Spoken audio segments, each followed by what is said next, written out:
will now have the KwaZulu-Natal Philharmonic Orchestra. Thank you very much to them for that. They are led there by Maestro Lick Teme.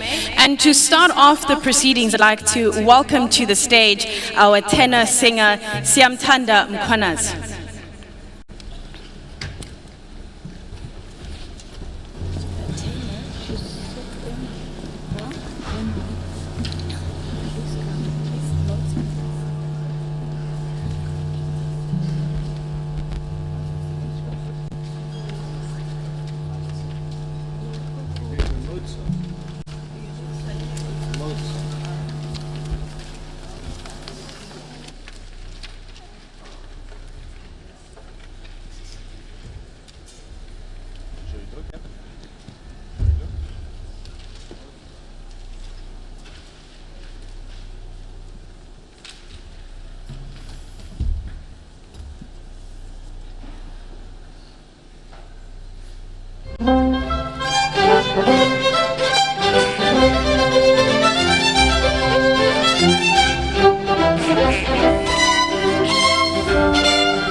Con rispetto, io mi chino e mi prevalgo, oggi viene di perfetto, ausi viene di perfetto, viene buono il mondo bene, buone non bene, bello con il raso per la travessiaria, con rispetto, io mi chino e mi prevalgo, ausi viene e lo cuore non è il mondo, e lo cuore non è e lo non ignoranza per la travessiaria, e lo cuore non è e lo non ignoranza per la travessiaria, il cuore non verrà, il cuore non verrà. Con ossequio, con rispetto, io mi chino e mi lavando, aus viene di perfetto, aus viene di perfetto, e chi il buono non bene, il buono bene, il buono non bene, e lo con l'ignoranza per la travessiaria, io mi chino e mi lavando, aus viene di perfetto, e lo cuore per il mondo, e lo cuore ignoranza, e il cuore non verrà, e la travessiaria, e il cuore non verrà. Io mi chino e mi profondo, aus viene, si vedo, e il cuore non verrà il mondo, e lo cuore non ignoranza, e il cuore non verrà, e la travessiaria, e il cuore non verrà. Bello con l'ignoranza e la travessiaria, e il cuore non verrà, e il cuore non verrà, non verrà, non verrà.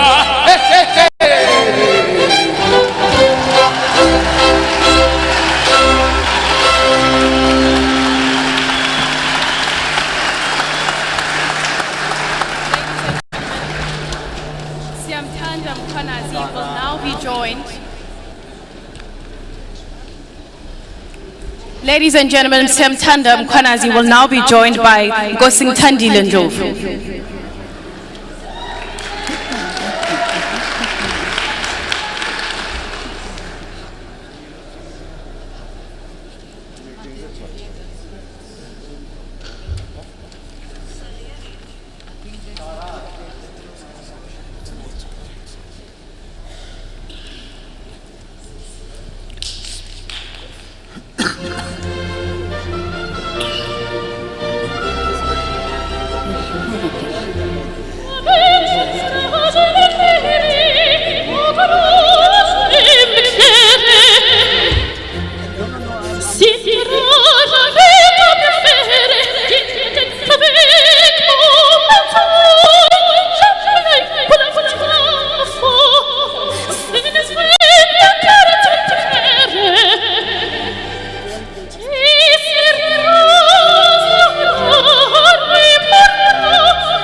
obtain votre voix. C'est moi qui votre qui orbi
Good morning, ladies and gentlemen. Welcome to GovTech 2023, hosted by CETA in collaboration with the Department of Communications and Digital Technologies.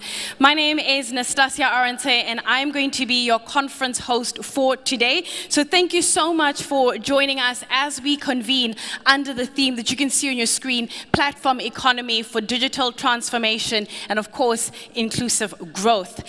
And I would like to take a time actually to welcome our shareholder, the representative for the Minister of Communications and Digital Technologies, Mr. Mondli Gugumbele, who is with us in the room, the Deputy Minister of the Communications and Digital Technologies, Fuli Mapulane, Minister of Higher Education, Science and Technology, Dr. Blade Nzimande, Premier of the Provincial Government of KwaZulu-Natal, Ms. Nomusa Dube Ngube, members of the Executive Council, Gauteng Provincial Government, Mzikai Fani Kumalo, Executive Mayor of eThekwini Metro Municipality Council, Mkolisi Kaunda, the Directors General from the Department of Communications and Digital Technologies, chairpersons of state-owned companies, the chief executives of our state-owned companies who are here, CETA's esteemed clients, as well as representatives of GITA Council,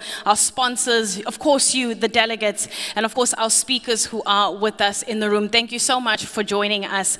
So today, over the next 2 days, we're going to be hearing from a whole host of industry leaders and academics who are going to be providing input based on their areas of expertise. And if you're new to GovTech, welcome. It's been 15 years, ladies and gentlemen. It's been 15 years of this forum being about talking about technology, regulation, but most importantly, collaboration and partnerships. And you'll see that the way we've structured the program over the next couple of days, you'll have the opportunity to listen to panels, to share ideas, visit our exhibition hall, which we will be opening shortly, but also have the ability to be able to form networks and partnerships. So ladies and gentlemen, without much further ado, I'd like to welcome to the stage our Minister of from the Department of Communications and Digital Technologies. Ladies and gentlemen, please welcome to the stage Mondli Gugumbele.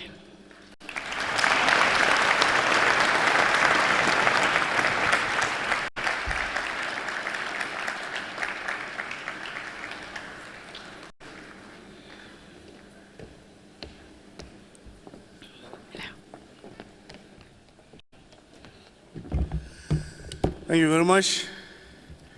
Good morning. I was not warned.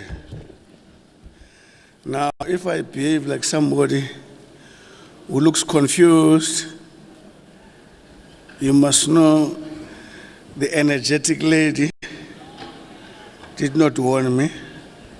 It's fine.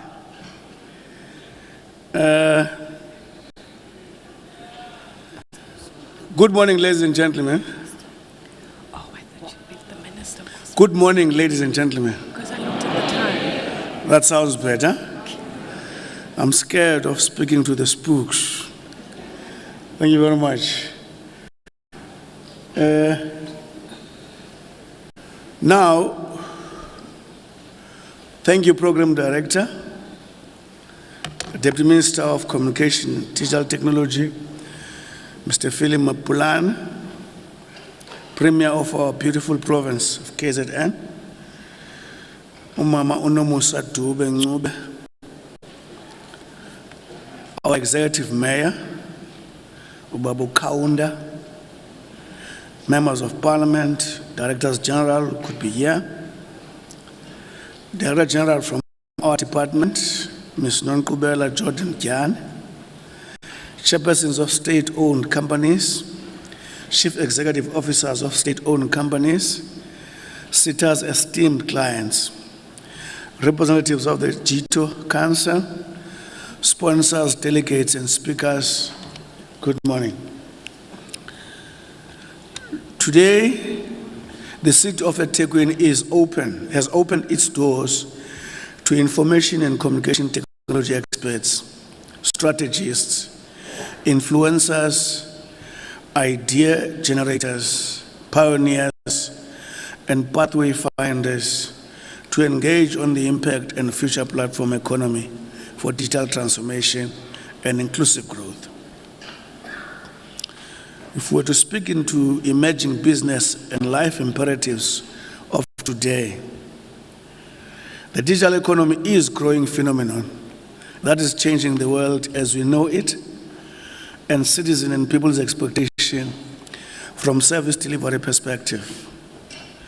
Economic activity that is driven off digital platforms that use data and algorithms to link buyers and sellers online is confronting all of us as we speak.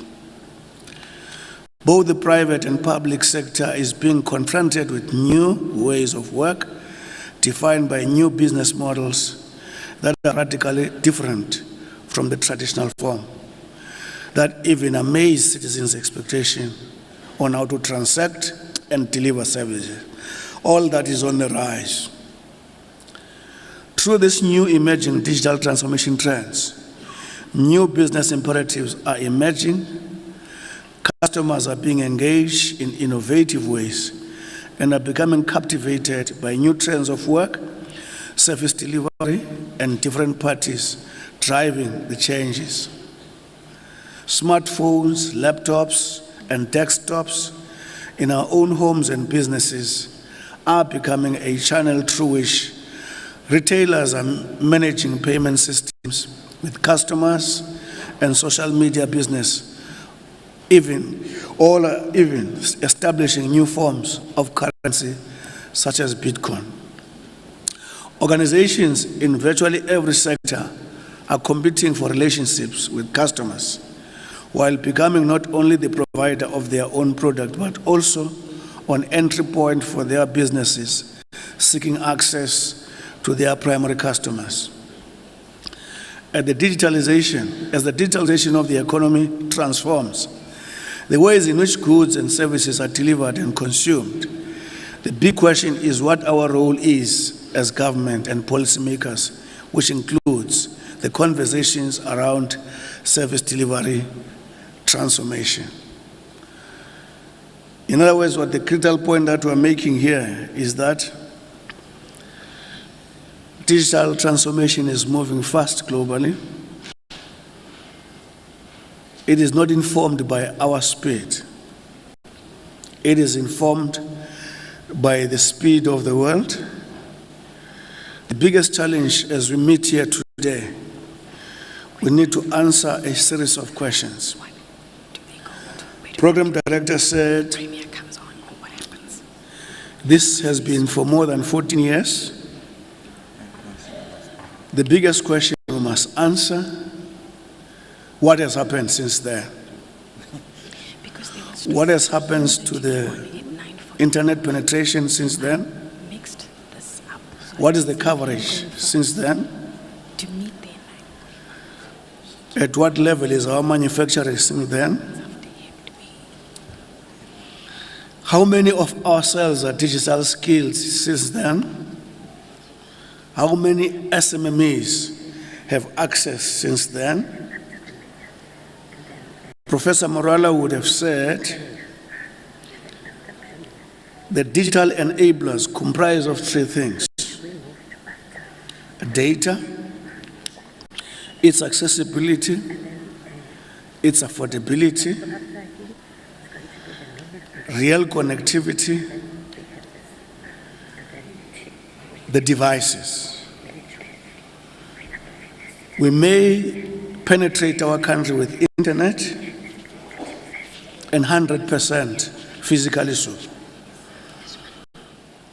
If those who are surrounding it are not able to use it productively, it becomes a futile exercise. It's like some of the dams in our country that at times pass poor people's villages without regulating water for them to drink. We would want the digital intervention to be different from that. So when we talk inclusion, digital economy, real connectivity, I repeat, it means the data is affordable, people are trained effectively to make use of it, there's Wi-Fi that makes it possible for them to access.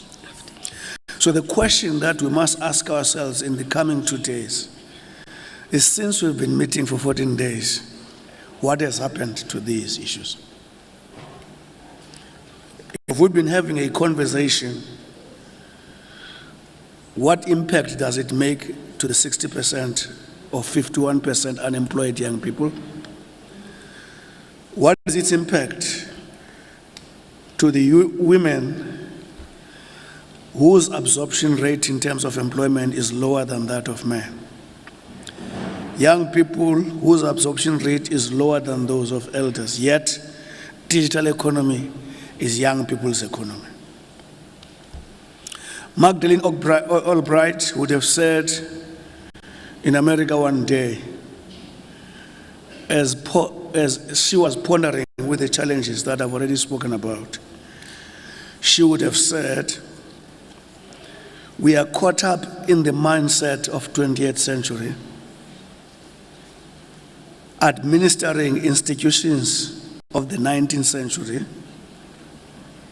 yet confronted with the leadership of the 21st digital technology. You can see the whole confusion. You can see the whole stuff. I got reminded about this, ladies and gentlemen, when some elders were speaking of about 70 and more, amazed at young people who have experienced freedom, speaking about their rights as gays and lesbians, and you listen to the elders of 70 and more, who has a duty to change the environment, to ensure that those rights and stereotypes are dealt with the laws of the modern day, yet we are 70-something with our different experience, but requires to take charge of that. That speaks about ensuring reconciliation of all these issues. I'm trying to speak about the clash between the old and the new in meeting the demands of the modern era. For instance, there's a Maponya Mall and Protea fiasco, which some of you might be aware of. There are positives and negatives we need to engage One, as you unpack this phenomena of the clash of the old and the new, and we should have read it ourselves as the ways of old collide with the new.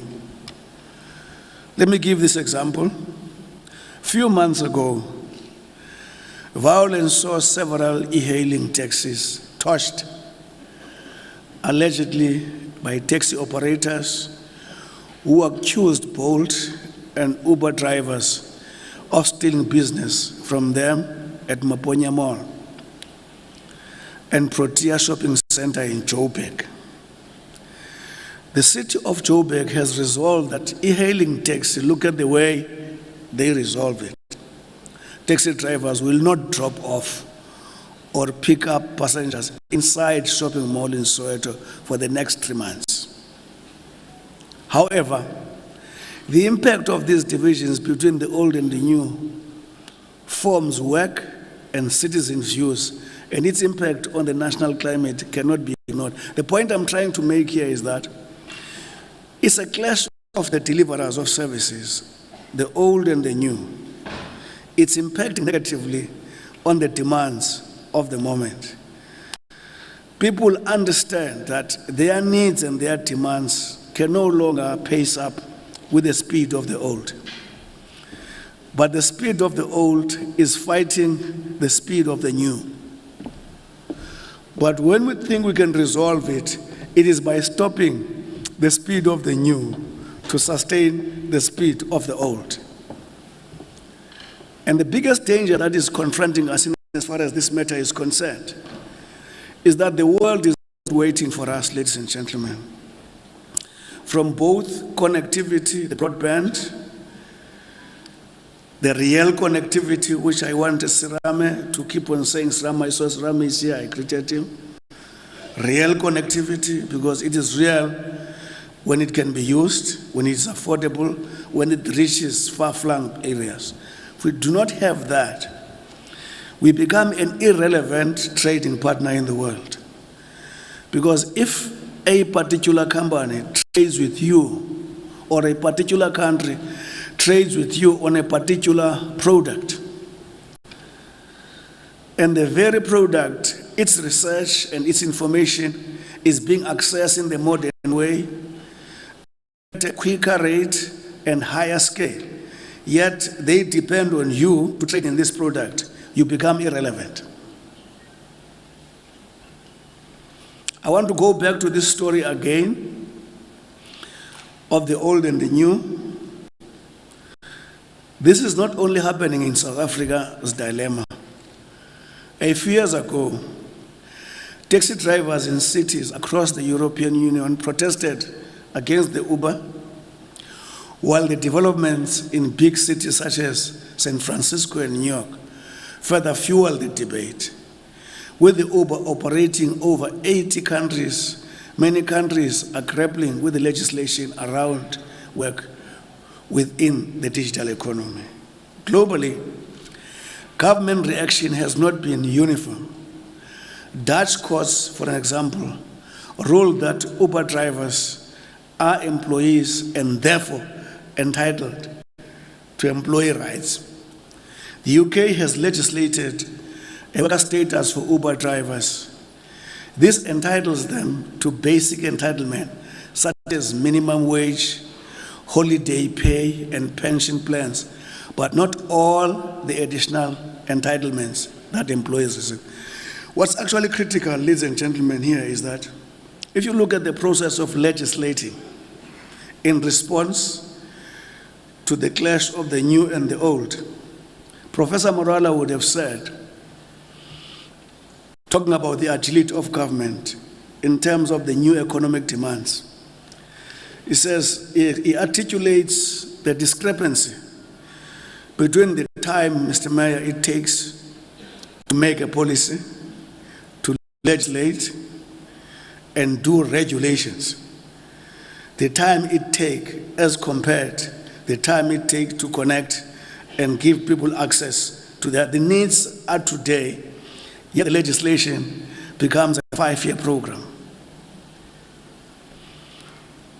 The digital technology poses a challenge to all the experts who are here, that you all know the process it takes to legislate, the process it takes to formulate policy, the time it takes to consult and regulate, and the impatient demands of our people, and the need for our country to stay apace. I think fora like this are supposed to deal with that and begin to answer the question, how do we reorganize our legislative processes? Because even digital technology that has got no policy, that is not legislated, has got its own risks. That's why they would tell you that in terms of the artificial intelligence, China is almost, in terms of strategies, 99% ahead. Around 2020, we are advised that no less than 20 countries had strategies on AI, South Africa being included. But the difference between South Africa and others, our strategy is at a nascent phase. In other words, we're very much behind as compared to other countries. So the question then, if you go to the United States, you would have heard that there are policy interventions on ethics and other things to deal with matters of public policy, so that AI is not unleashed in an autonomous and pilot-free approach. Now, the challenge, therefore, we're faced with, I thought this forum would also deal with. The president would have actually commissioned a 4IR commission that produced 8 recommendations. Amongst others is to unleash the human capital. The other one is building AI.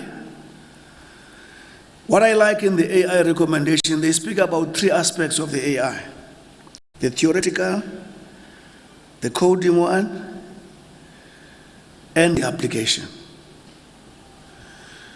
The strong advice is it would assist our country to stay apace if we focus on the application, knowing well that the coding one will be an automatic part of that. We need to discuss here. You must critique us, review our interventions, look at these 3 aspects of HI, and ask yourselves, where are we and what are you advising us to do? Because young people are losing patience with the lack of employment when the tool to employ them, the digital intervention, is at our disposal. So I'm saying now, if this is the 15th year, the 15th year must make sense to ordinary people in Nkandla in terms of the agriculture there. How do they feel the impact of what we're doing? How does it change the way they cultivate, the way they harvest, the way they consume and sell their products? Those who are running stock, those who are analyzing the soil nature and the soil type, how do our discussions here, Honorable Premier, makes a difference to the ordinary people of Engcobo, where I come from?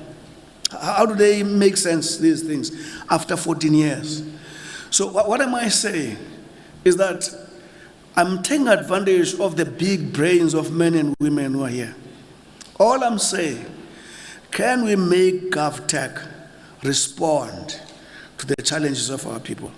Can GovTech after GovTech each year analyze the ground covered, the difference made? Can we make sure that because of these God-given brains that are here, that we do that? We want you to be candid in as far as government is concerned, but be candid in a manner that helps us to find solutions. Not candor for the sake of it, but candor that makes government after these 2 days feel better and wiser. On the SA Connect, in our country, we cannot be, as South Africa, we cannot be left behind. This is why we are gathered here today.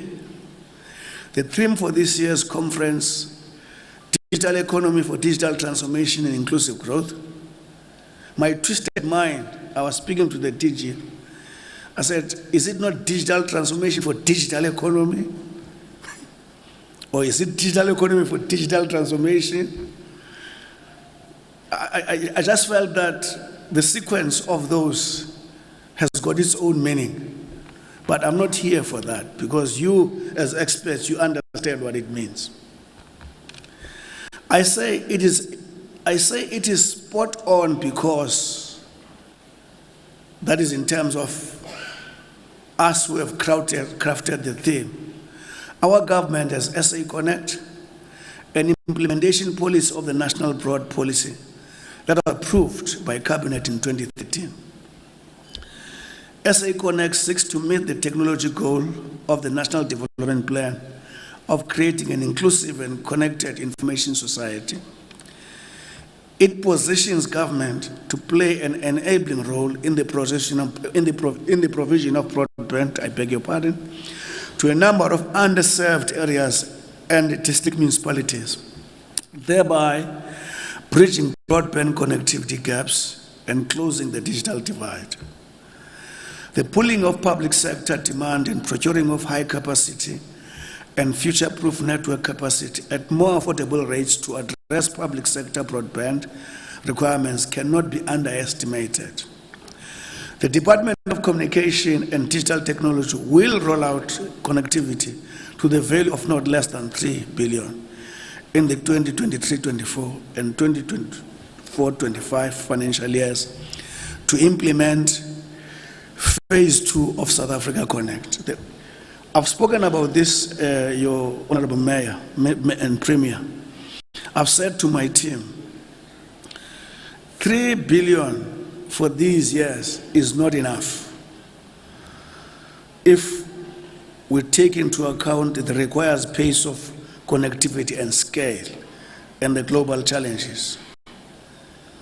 So my call upon our team is that we must be developmental technocrats. In other words, if each year you've got a 1 billion in government, the partnership you establish must bring in 100 billion. Of course, those who bring their billions, you must be making a business case from which they make a difference in as far as their different missions are concerned. A developmental state is not purely a theory. It's how we facilitate an environment, taking into account all the participants and nudging them in the direction that all our resources are actually put together to make a better impact when we are together than when we are separate. During this phase, only about nearly 1,000 government facilities have been connected, a pace we are not comfortable with. Phase 2 involves SITA upgrading and connecting government sites from existing budget and the Independent Communications Authority of South Africa imposing universal service obligations on mobile network operators to connect 18,036 schools, 3,873 health facilities, and 8,241 traditional authority sites. As you know, end of July, we switched off. You know that on the analog, we could not do a once-off switch off. We talked about the two-phase switch off, but we could no longer afford to delay telcos from occupying the lower frequency below between 800 and 694 megawatts, because it is at that level that they are able to deploy the 5G, where even the poor far-flung areas can have access to the benefits of that G. But for the telcos to do that to far-flung areas, it must make business sense. So we could not delay that. Therefore, it meant that even the broadcasting authorities or institutions that had not finished the analog, the digitization, they had to go below 694. And we agreed on a two-phase, that those who are digital, fine, they go below 694, but those who are still on analog work themselves out of the system so that next year we're able to switch everyone out. But we're excited now because the telcos have got their freedom to access there in line with what they paid for, so that there could be mutual benefit between them and our economy. The Communications Department, supported by state-owned entities such as SITA, Broadband Infraco, and Centec, are crucial to provide broadband connectivity to government facilities. Our aim is to connect 5.8 million sites to high-speed internet by 2025 as part of the phase 2 rollout of SA Connect. While there's a growing need for us to respond to the impact of the platform economy, the challenge lies in approaching this in such a way that the competition, such as the contests that we see emerging, such as the Soweto Uber taxi debacle, can be tackled, while at the same time the opportunities that it brings can be pursued with vigor as citizens expect a new and improved form of service delivery. As government, we must continue to develop a holistic strategy towards digitization that include areas of digital economy rather than adopting piecemeal policy measures as matters arise. We must also start thinking about the relevant legislative requirements. We might need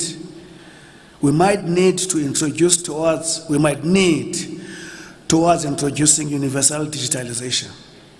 As I conclude, the future of the digital economy remains open. Answers to crucial questions are for the moment unknown, which this forum must assist us to answer. The answers depend on our debates, our engagement, our experience, and indeed, how do our brains coincide towards the benefit of the country. I hope that this iconic conference resolutions will depend on how we believe markets should be structured, who gains and who can compete, how we innovate, what we value in society, how we protect our communities, our workers, and the clients and users of these technologies, and how we channel the enormous opportunities created by these socio-economic, socio-technical challenges. While any matter, including the future of the digital economy, can be raised, discussions and debates should be guided by a set of common principles to preserve a collaborative spirit that grows our country and democracy into a thriving and stable one. I want to repeat that I would want you as our experts, as the tone setters, take into account inequality, poverty, and unemployment in our country, knowing the economic value locked in the digital era. Answer the question, Magdalene says, saying our mindset is caught up in the 2020, running the institutions of the 19th century, yet confronted with the resolutions of the technology of the 21st century. Professor Morola says we need to reimagine regulations, reimagine legislation, reimagine policy, all about responding to the needs of our people, allaying fears of the old, and reassuring the old that in the new, there is a space for everyone, because the new technology creates no less than 100 million roles for human beings, as long as they are digitally skilled. Because our job is to lead connectivity in this country as a government towards a digitally transformed South Africa, with the brains at our disposal as we speak, we must be confident that at the end, how we reimagine policy, regulation, and laws, how we make sure that no one is left behind. Pathways will come out of this conference, so I trust. Thank you very much.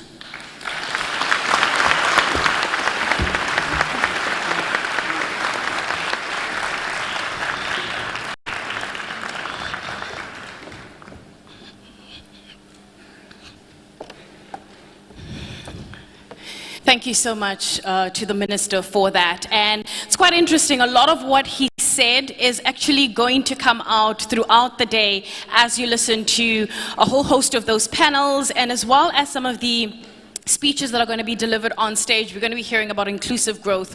We're also going to be hearing about how do we bridge the legal and the regulatory side with business, with innovation, with this idea of inclusivity. And because we are in the beautiful side of eThekwini, it is only befitting that the next individual on stage to welcome us in this beautiful province is, of course, our Mayor, Mkolisi Kaunda. Please join us on stage to say a few words.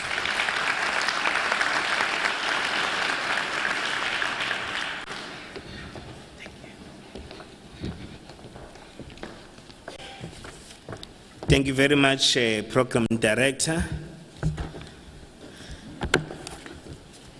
We received a warm welcome from KwaZulu-Natal eThekwini by the rendition of the musical item by our young man, Mkhwanazi, and our young lady, Undlovu. Let's give them a big round of applause.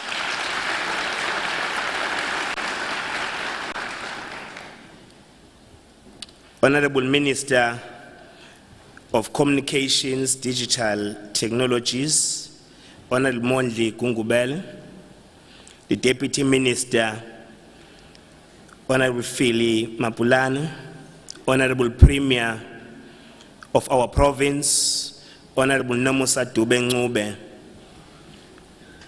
Members of Parliament, Provincial Legislature present, and councillors, the Board Chairman of SITA, Mr. Kureben Pillay, and the entire board present, the CEOs of industry, all state-owned entities, captains of industry, senior government officials present, delegates, members of the media, ladies and gentlemen, kindly receive our warm welcome as eThekwini in this beautiful facility called Shilf Albert Mvumbi Luthuli International Convention Center. Good morning, Sanbonan. Let me take this opportunity to welcome you all to this 15th edition of the GovTech Conference, where all social partners, government, business, and civil society come together to shape the digital future of our country. On behalf of people of eThekwini, we'd like to thank the organizers of this event for choosing Durban as the host city for this important engagement.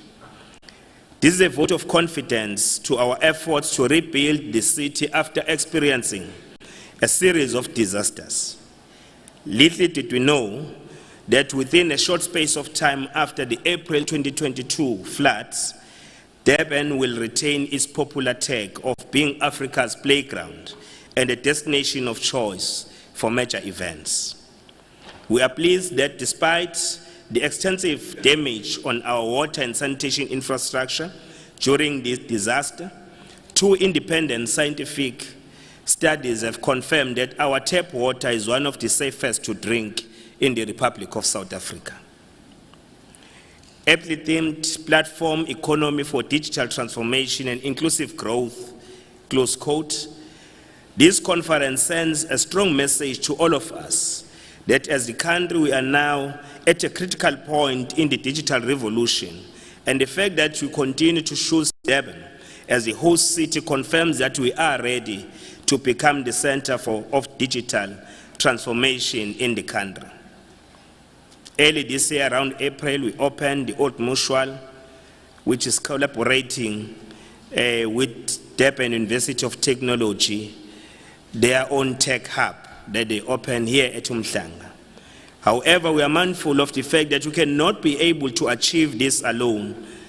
And it is for this reason that we appreciate the fact that in our midst we have government, private sector, academia, and civil society organizations. This demonstrates that it is only when we work together as social partners that we can build a common digital future.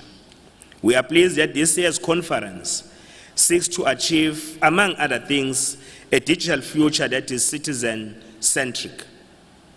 This gives us hope that the digital transformation journey the country is undertaking will leave no one behind.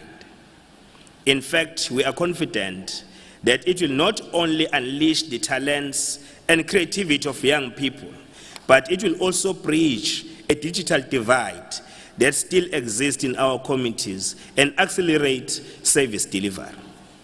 Ladies and gentlemen, we are hopeful that some of the discussions that will take place in this conference will help us on our path to becoming a smart city. We all know that smart cities rely heavily on technology to providing quality services, growing the economy, and creating new jobs. It is for this reason that we have forged strategic partnership with institutions of higher learning, including IT-related institutions, to drive the digital scale of the future. Other bold initiatives that will be driving through the program include a new IT skills development program where we want to train 1 million young people on IT skills over 3 years to reduce youth unemployment. In closing, we want to reiterate that building a capable developmental state requires all of us to use technology as a strategic tool to enhance service delivery and improve efficiency of our key economic sectors so that we can also be able to address triple challenges of poverty, unemployment, and inequality. With those few remarks, we want to give you our warm welcome as eThekwini, and we wish you a fruitful engagement. I thank you.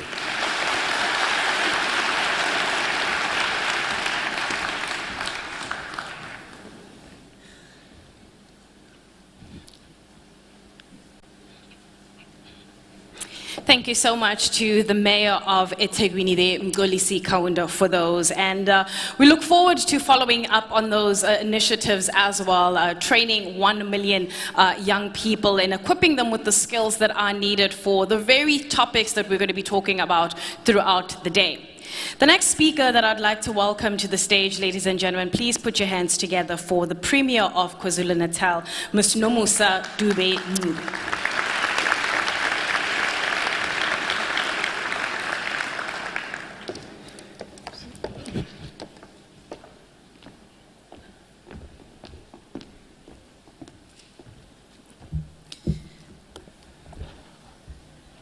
Thank you, Program Director. Wish to acknowledge you and thank you very much for this opportunity. I do wish to also acknowledge my Minister of Communications and Digital Technologies, Minister Gungubele, the Deputy Minister, Honorable Mapulane, the Executive Mayor, Councillor Kaunda, other councillors that are present, members of Parliament and legislatures that are present, the chairpersons of state-owned companies, as well as all the CEOs of state-owned companies, SITA board members, and SITA esteemed clients, representatives of various councils that are present here, senior leaders across all levels of government, as well as all the representatives, sponsors, delegates, and speakers. Ladies and gentlemen, Sanborn,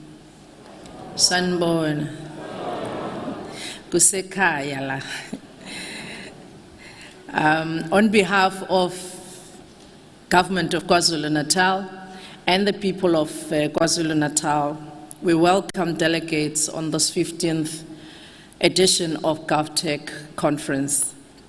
We are grateful both to the Minister of the Communications and Digital Technologies, the Honorable Gongubele, and the State Information Technology Agency for choosing our province as the host to this auspicious conference. We gather here over the next 2 days under the theme platform, Economy for Digital Transformation and Inclusive Growth. And we are delighted that this conference theme enjoins all of us to consider and embrace and leverage on the platform that economy and as a stepping stone towards the achievement of our national objectives. And I'm happy, Minister, that you raised this question of transformation, because you would know that I never stop talking to you about the meaning of having daily headlines that there are undersea cables that are being laid from our shores, and yet our communities are not connected, and still not even anything that you could go to any far-flung areas of our province and you can ask the people whether the meaning of that has got any impact or change in their lives. So in this regard, inclusivity and transformation are key determinants. As a province, we subscribe to the definition of inclusivity and providing equal access to opportunities and resources to our people who might otherwise be excluded or marginalized. Transformation, on the other hand, refers to changes in social, political, and economic context, which brings about an envisaged reality in line with the objectives of the initiators of that change. We have opted to give these definitions on the key pillars of this theme because we strongly believe that the GovTech 2023 conference is more than just a platform of exchange of ideas and the latest developments in the ICT space, but it opens a new frontier for us to pursue the objectives of the creation of the society of our dreams. We also hold the view that the GovTech conference should be a melting pot of ideas on how to position not only our government and our country as leader in the digital economy in general, but that it provides the stage for the advancements of the African agenda when it comes to the ICT space. Granted, commercial transaction must still be concluded among the various entities gathered here over the next 2 days. Granted, the showcasing of the latest ICT innovations must also be one of the events that are going to be taking place. Of course, granted, synergies and partnerships must be struck to explore new ICT vistas. However, we would have collectively done a huge disservice to this conference if we do not objectively explore how we can utilize this platform of economy to transform not only the ICT sector, but our society as well. We would be guilty of a major omission if we do not utilize this platform to drive inclusivity. And indeed, we would have failed in our mission if we do not seek to create a place on the table for the ICT and digital economy to thrive in the African continent. As a province of KwaZulu-Natal, we are cognizant of the fact that without proper plan, digital transformation will remain a pipe dream. To this end, we have adopted the KwaZulu-Natal Digital Transformation Strategy 2020-2025.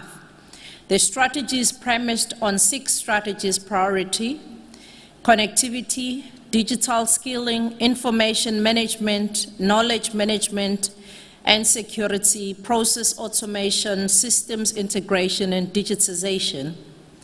We have had at work implementing the strategy. We've started working very hard, and this digital transformation strategy is for government, citizens, as well as the businesses. Government-to-government interaction. This entails facilitating, communicating amongst government spheres, be they national, provincial, or local government, and enhance our interrelationship and intergovernmental access to government information system. On the government-to-citizen interaction, this entails encouraging citizens to become actively involved in governance and to enable information sharing between government and citizens. When looking at government-to-business interaction, we're looking at delivering information and services relevant to the specific business needs. So for us, Program Director, and ladies and gentlemen, the platform of economy means changing people's lives faster. And it means building on the achievements on the education, health, and other areas of our society and of our economy, and to build world beaters in the development. Our people would be better if the digital world made their access to services easier and affordable, even to the rural of the most rural of our communities. Digital transformation should not be a vanity project, but a catalyst for the creation of a better life for all our people. Development is in any aspect requires a combination of factors, including collaboration, innovation, financial resources, and determination. So for us, technology and circumstances that compel innovation change at the blink of an eye and thus requires constant engagement. It is therefore encouraging that this conference in its 15th year is being held here. But while some commercial governance and social challenges can be forecast using various instruments, sometimes disasters strike unannounced. A case in point was the one of COVID-19. When the pandemic struck, hard lockdowns had to be implemented and observed. Suddenly, technology, especially information and communication technology, was no longer a nice-to-have, but was a basic necessity and a national necessity. So from ourselves,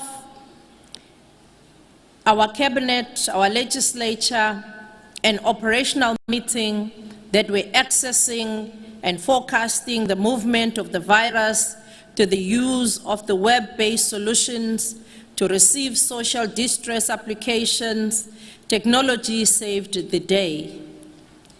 It was largely because our embrace of technology that earned our country praise from the World Health Organization for our handling of the pandemic. However, even here, we saw a large divide even being created more within our communities. I must also hasten to say that higher the levels of technology literacy amongst government officials without corresponding levels in the populace will also be fruitless. Innovation is for the improvements of life in our understanding. And if citizens cannot make use of technology, it is for no use to ourselves and to our country as well.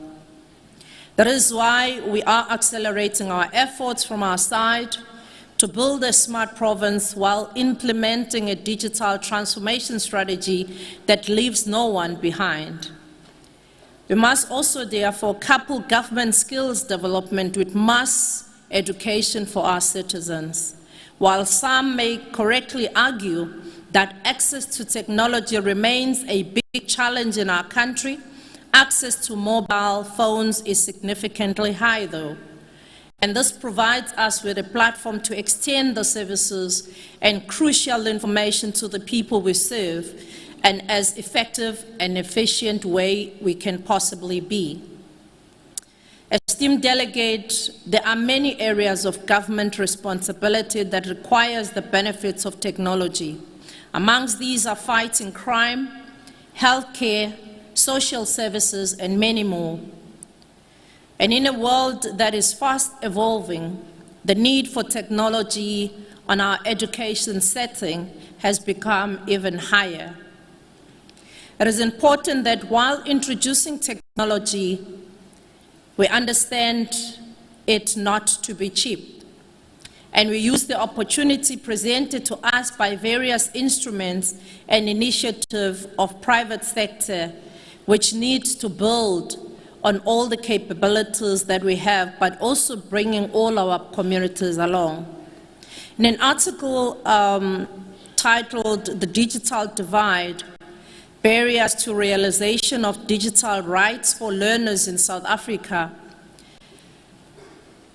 Mr. Hasim lays out the situation, and he says, and I quote, "The three main domestic policies currently in place in this regard are South Africa SA Connect and Universal Services to Access obligations, which uses obligations imposed by Independent Communications Authority of South Africa on telecommunications operators, and lastly, a recent white paper on e-education published by the South African government.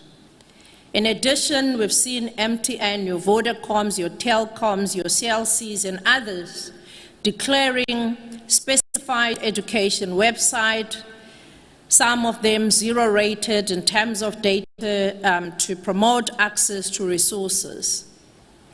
The above mention shows that with collaboration, access to technology can be massified, and one of the most important sources of these revenues of the state is property industry.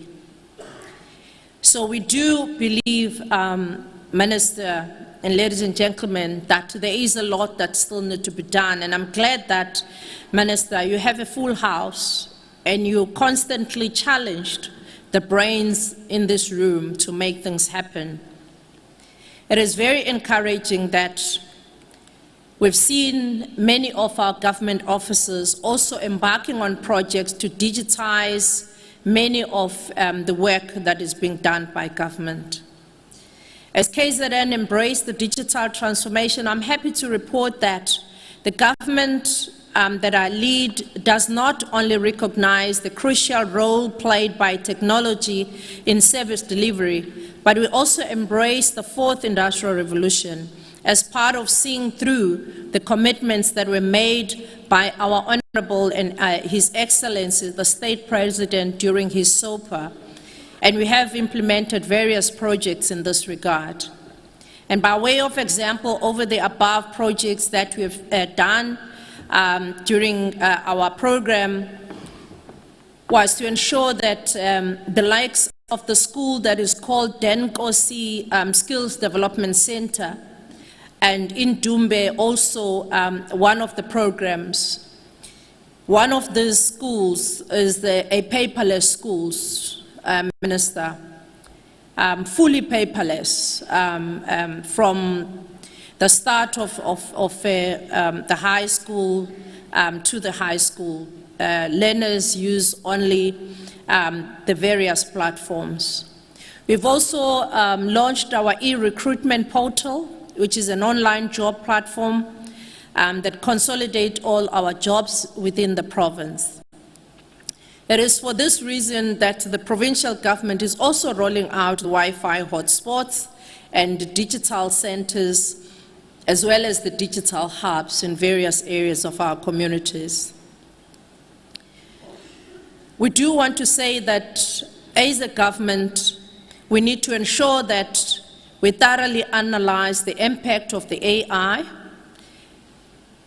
and we ensure that in order for us to take the correct decision and be able to respond correctively, we ensure that all of us work together and in various partnerships.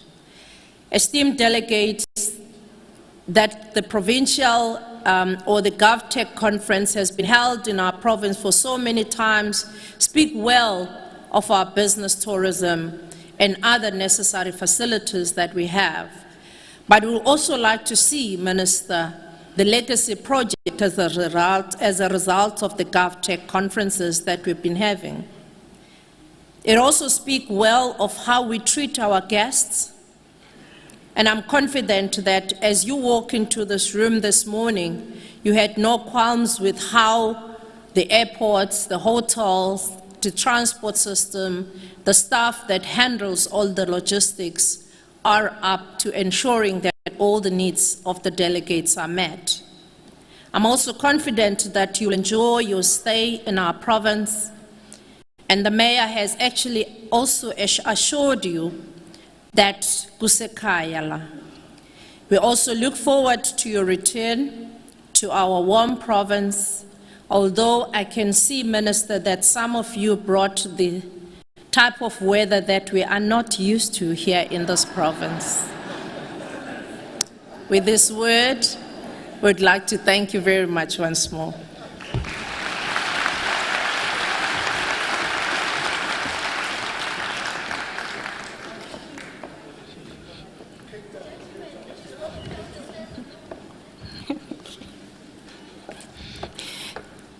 Thank you so much to our Premier for those warm words. I don't know how to interpret the rain. I feel like we brought good rain. But lots of good things are going to happen over the past couple of days.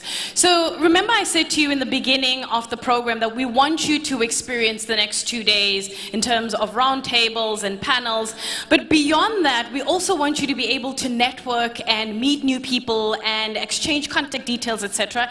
And we want to have that happen in our exhibition area as well, because we've got a whole host of important people here who want to talk to you, who want to engage.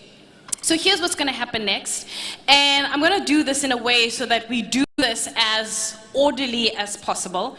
We're going to be officially opening our exhibition area.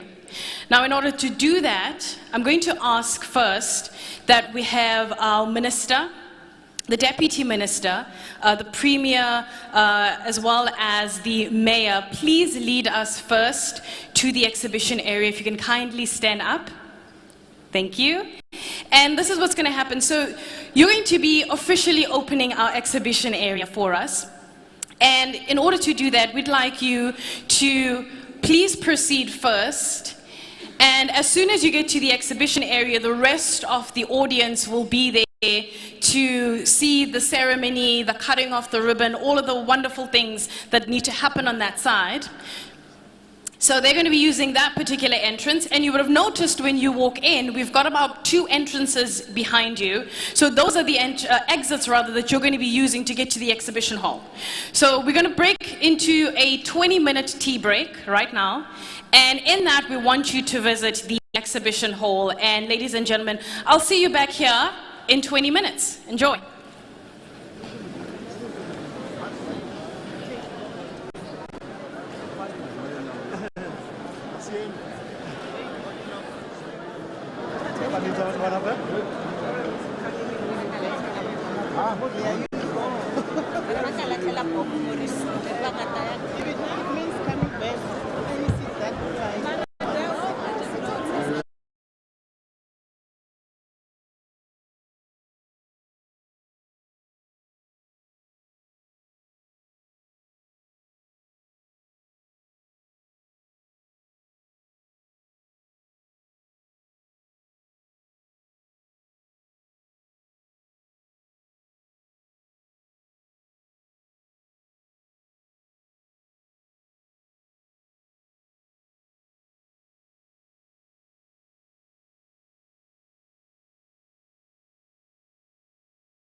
one's looking at the users, one's looking at the technologies, and very importantly nowadays, the data.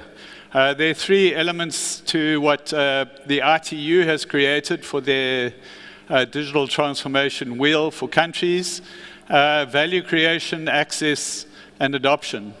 In adoption, with access, they're looking at the infrastructural elements, which would be data centers, fiber, systems, cloud services, towers, and the like. With cybersecurity, they would look at the quality of resistance to threats, especially with South Africa being one of the countries in the world which is unusually high in terms of being attacked. I look at the sectoral requirements, and I'm going to touch on quite a few of those. And then the legal and policy framework, and I'm going to give some pointers towards that. All countries that really excel in digital readiness have been, normally when you find out they're excelling, they've been planning those interventions 10, 20 years before. They're really well ahead of the game, and so those legal and policy and regulatory frameworks are extremely important for thinking ahead. As the Minister said earlier, when AI became, artificial intelligence became an issue, some of those countries already had their plans in place. That's how they think ahead. Then the institutional arrangements, which in many countries can include aspects such as facilitation to financing over and above the normal institutions. In terms of adoption, digital inclusion is my pet topic, but I've been talking about it since 1996. In fact, then we didn't think there was a need to be digitally included. We actually talked about leapfrogging and actually using the fact that Africa was behind in terms of connectivity when the internet came to leapfrog ahead. And now I've come to realize that if you don't act in the right way and do all the right things, you actually get progressively further behind rather than being able to leapfrog. But there's always another opportunity to leapfrog. So it's including people and not only communities, as the Premier said earlier, but also groups within communities, even within cities and towns. And one can also think of digital inclusion globally, where countries are being left behind. And then skills requirements, I'm not going to go into great detail. It stands pretty obvious that there's a massive deficit of the type of skills that are needed. But I will touch on the type of mindset.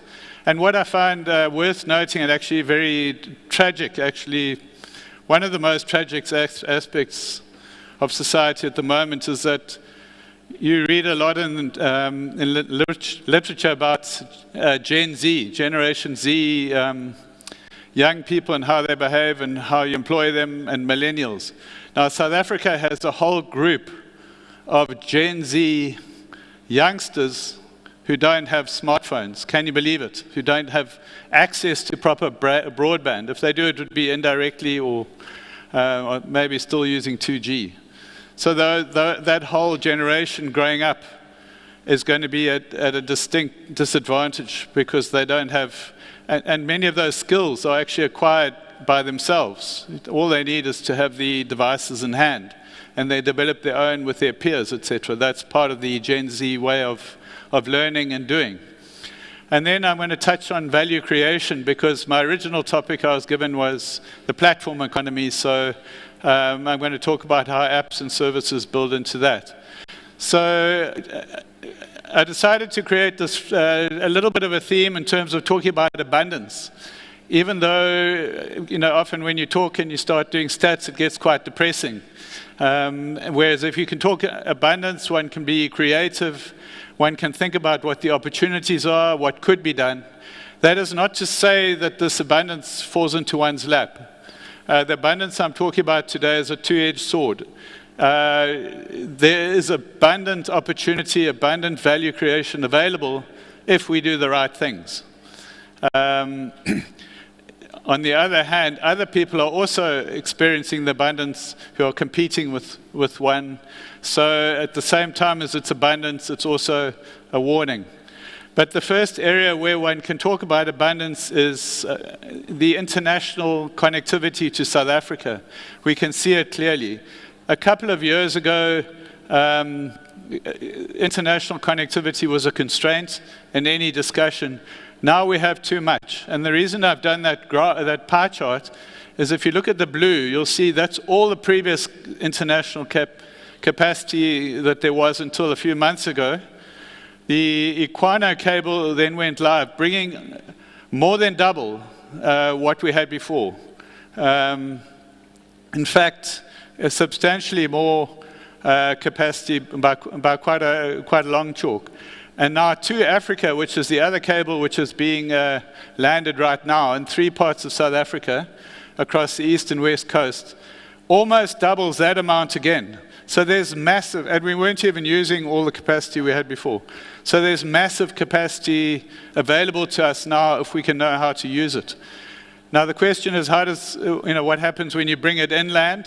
Where does that capacity go? It's all very well having it sitting at a Amanzimtoti or so, but the national growth has also been quite spectacular in the capacity. So between the major cities, you used to talk about buying megabits of capacity, now you talk about gigabits, even tens of gigabits some customers are buying. So, and the prices has come down substantially, more than 90% in some cases. So we are awash with national and international bandwidth. And so it's a whole different way that we should be thinking about what to do. And many of the towns on the way are now also being connected with fiber between Johannesburg and Cape Town, for example. So it's not only in the major cities. So the last mile, we're all very aware, and I don't want to understate it, is a massive challenge. But there are options. And if we play our cards, again, with abundance thinking, there are ways we could actually deal with it. One of it is if you look at the fiber networks that are going up mainly in the towns, there's very aggressive investment. Many towns which didn't have fiber or even thought about it are now well connected. And you have people living there and working there full-time in what they call the Zoom towns. But even some of the smaller towns and more remote have got full fiber access at the same pricing as we have in the cities. And there are many tests going of low-cost, low-income housing connection. For example, Paygozo in Kaimandi and Stellenbosch, where people pay as low as R5 a day. And you already see people using it. Like I saw someone fixing his car using YouTube. He pays his R5, he gets a day of uncapped bandwidth, and then he uses the instructional to change his water filter in his car. Those type of things are already happening. They just need to be further unlocked. All the operators have got significantly more spectrum, and they're going to have access to the lower spectrum now that the digital migration has happened. They're going to get more spectrum because ICASA has got a whole wad of radio frequency plans now on the verge of completion or already completed.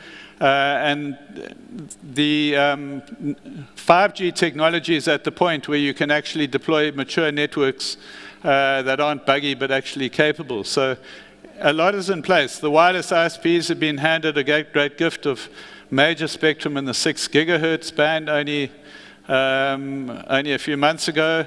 Satellite operators are offering much higher. You have ultra-high throughput satellites that are giving much higher capacity at lower prices. And they're commencing these low Earth orbit services, which have very low latency, and you're getting 100 megabits per second plus. So often more than you get from your home connection, you can actually get via satellite. Now, each of those also comes with a task.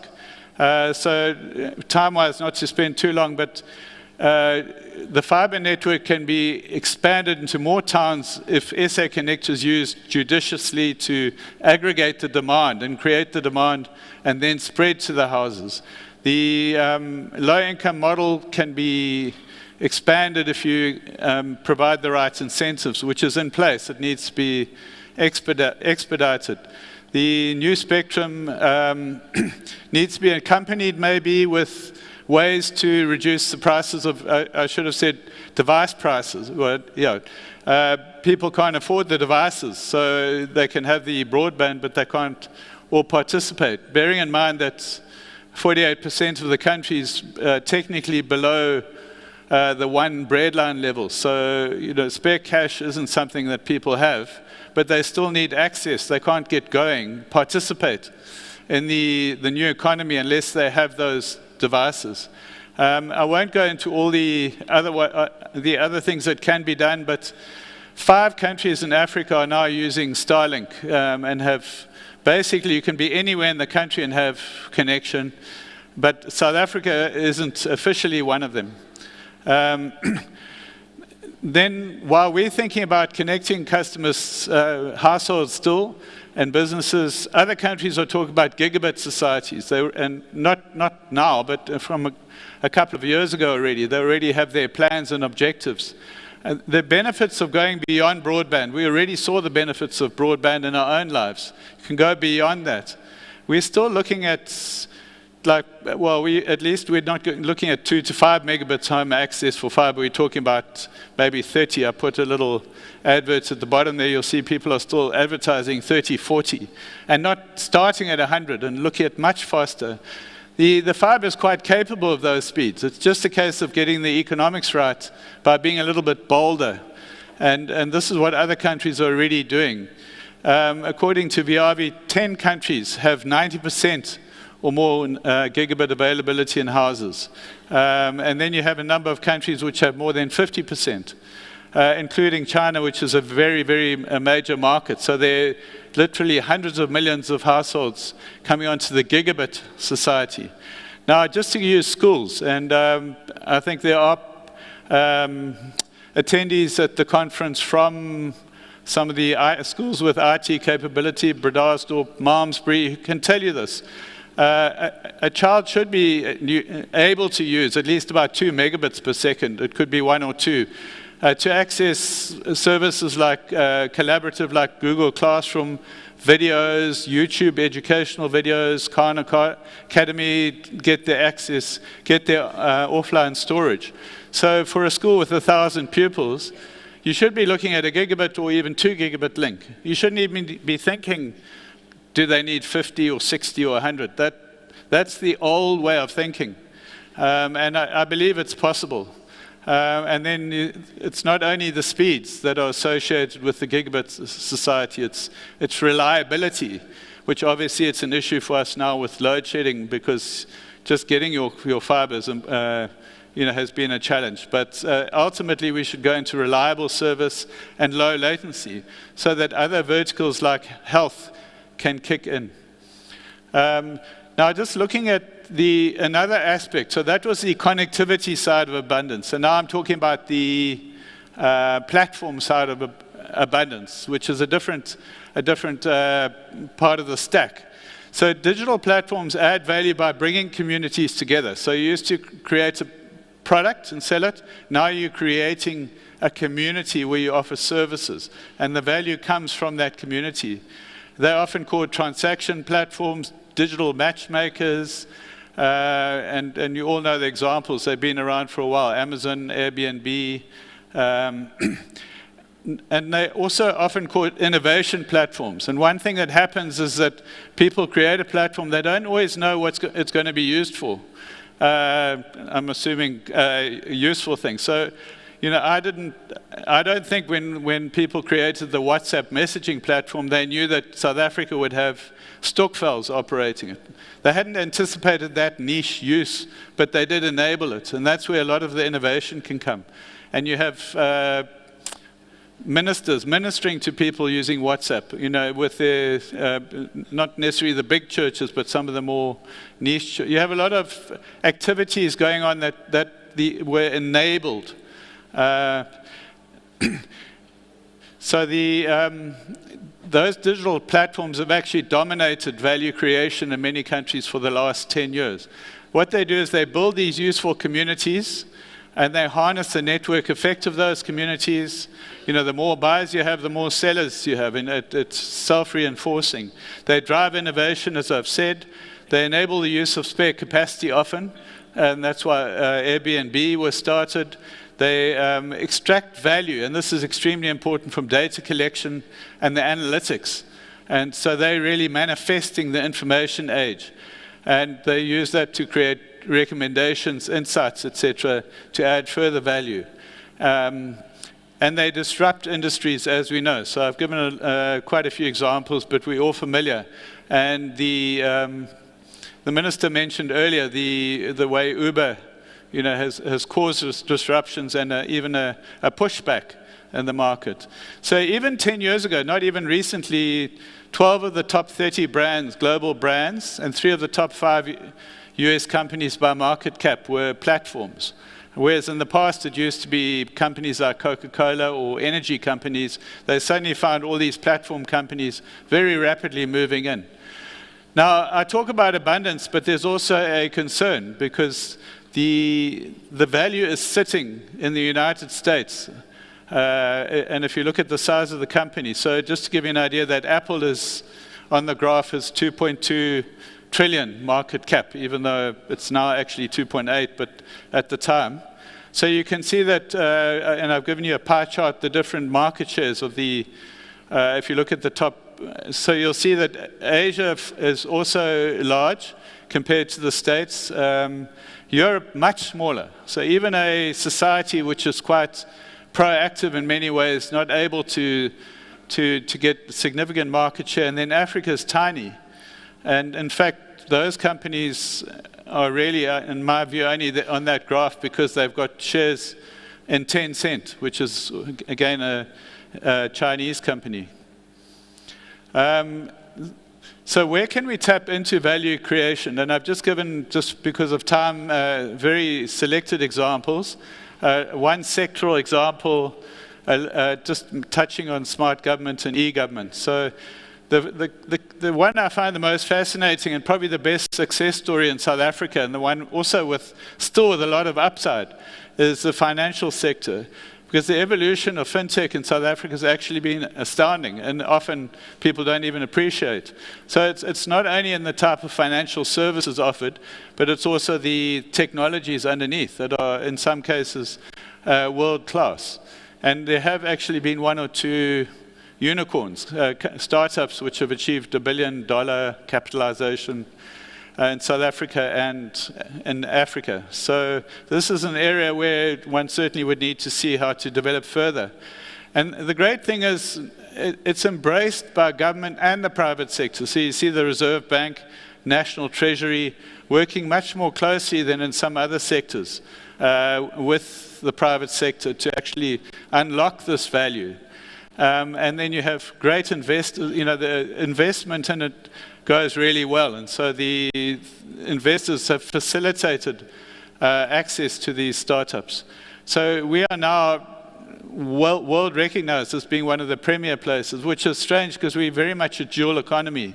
Because on the one hand, you have this cutting edge, but not all the solutions are with the wealthy group. Many of the solutions are actually with the mass market. So cash is still 80% of transactions, even though most people in South Africa have a bank account. And that's quite an amazing feat that they are banked, but often just use the bank account to get the money at the end of the month and turn it into cash.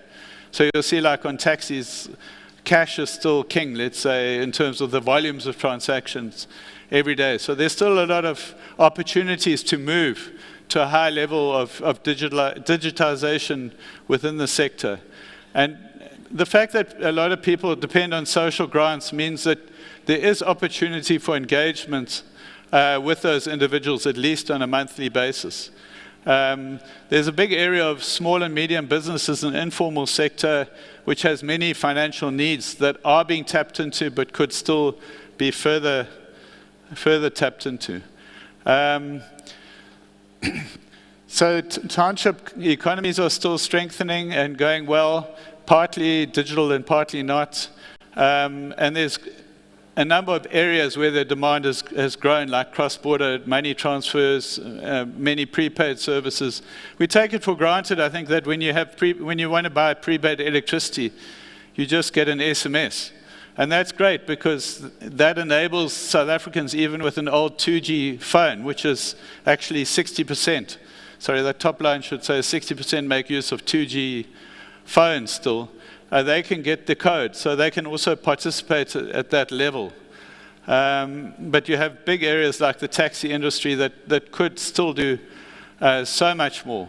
Fortunately, well, the COVID pandemic wasn't fortunate, but one of the better outcomes was this inflection point in terms of people using digital commerce much more. And the momentum has partly been picked up, but could easily be picked up more. And what we're seeing is a convergence between different sectors. So you're seeing the financial sector, you're seeing the mobile sector, because the smartphones where a lot is happening. You're seeing the retail sector. If you think about the financial transactions, other than buying groceries that are going on in the top retailers like Checkers, you'll see there's a great convergence and a lot of opportunity to unlock much greater value. You'll see these virtual network operators now, like Checkers and Pick n Pay, have them, Capitec Bank, that are all moving into other spaces and learning how to unlock that. Then with smart government, it's been talked about a long time. Actually, our first seminar, I think, was in 2000, that we had our first seminar. And it means different things. But now we have urgent drivers for smart government. You've got rapid urbanization. Sub-Saharan Africa is faster than anywhere else in the world. So you've got more and more people coming rapidly into cities, needing to be serviced, diminishing resources even as those populations grow. You've got threats of climate change and the need for sustainable solutions to those climate changes. And you've also got a need for safety. That's another big requirement. So we haven't really seen as much development in the space as one could. And one has to think why. And I've done a plan, well, not only by myself, but with one municipality, so I realize what a big job it is. It's very complex. You need to have overall integrated plans. There has to be budgets allocated to smart city type activities. They often sit in other budgets. They're not specifically for Internet of Things or smart devices, etc. They're sort of hidden. So there needs to be more explicit budgeting. The mind shift of procurement is still very much accountability. And of course, you can understand why, because you can get into trouble as a city official quite easily. So there needs to be a balance of innovation and accountability. They both need to be developed. Now, just an example of the platform mindset that I mentioned. I don't want to be controversial at all, but because load shedding is such a big issue on our minds at the moment, the old paradigm of producing a product was when you produced power, electricity. The new paradigm, and it's actually not only in South Africa, it's actually globally this is happening at various speeds, is that the platform becomes an enabling platform for various power generators and various consumers. And that platform, so we talked about platforms, here's a perfect example of what can happen at the municipal and the Eskom level. And in fact, the chart from the diagram from Vodacom shows how they've helped to bring that together, what they call virtual wheeling, where you're buying and selling power over a transmission grid. It's a very exciting development in my mind, and it actually brings us up with the world's best. And there are many tweaks to it. For example, if you want to buy more renewables, you can actually choose. You don't have to buy what you're given at your house. You can choose what mix of usage you want, which is very much what is happening in countries like in Europe. I think it's a great response to a crisis. It involved, again, government and private sector collaboration, which is great, and also between different tiers of government. So what type of mindset do we need? The minister talked about a 21st century mindset. One needs openness. It's not only openness to ideas, but open sourcing, open access, moving away from proprietary solutions in many cases, not always, but where relevant. Partnerships are the essence of the platform economy and digitalization. And this is, if you look at the policies of many countries around ICT, they talk about fostering partnerships. If you look at mobile operators, they talk about building partnerships. 5G in particular is specifically a partnership-based technology. You can't just plonk 5G and expect it to grow. Not so much the early versions we have now in the mid-band spectrum, but the low latency, high reliability type of spectrum has networks will definitely be partnership-based. You need to know when to deliver as government and when to enable, because platforms are about enabling. And I'm even thinking, how would one think of oneself as government as a platform, or even as a curator of platforms? Just, how would one work if one thought of oneself in that sense? Just out of interest, GovTech is a platform. It's not a digital one, but it's where people come together, and the more you have, the more value you have. So it's not a new concept. It's just one that's, needs to be developed in the digital world. Then you cannot have silos with a platform economy. There has to be exchange of information. If you look, for example, within Amazon, there are rules. You can get fired for being too siloistic, for not sharing your information you're getting in your area for others. There's specific rules about how it gets shared and how it must be shared. So there needs to be far more cooperation between the entities involved. You have to combine long-term planning, which I already mentioned, with short-term flexibility. Everybody was planning, quite a few things in the longer term, and then suddenly one day ChatGPT said we're going to open this tomorrow, and people were in shock because they hadn't realized that AI was going to happen tomorrow. And so governments and societies have to be responsive in the immediate as well as having long-term plans. And you have to have agility. And many countries have specifically looked for quite a few years, like Canada, Singapore, at how to become agile policymakers and agile regulators. And there are quite a few aspects to that. In finance in South Africa, we have sandboxes, which I understand ACOS is looking at how to develop that. So that's great. That's part of that agility. Now, looking at South Africa at the moment, probably coming just over my 20 minutes. I won't go to all the different elements, but I'll just say that many South Africans are engageable. Because they get grants, they already have to be engaged with. So that's a huge advantage when you think about the abundance thinking. And also, through COVID, it was quite remarkable, and I don't think we fully appreciated how the immunization process was managed in terms of getting to every citizen with education, with bookings, with management, with recording. I mean, it wasn't a trivial exercise, and it's quite amazing that we can do that under pressure. So we need to build on the successes and the demonstration of who we can be in a much broader sense. So there are many digital programs. The one I've just touched on is the Who Am I project, Birth to Death, let's call it, Cradle to Grave, which involves a whole lot of different projects, of which the integrated justice system ones and that whole cluster are central to. They've been going for a while, but they really need to be landed because that's central to digitalization of us, although, obviously there are concerns about what gets done with our information and how much control it can lead to. So there needs to be participation in that.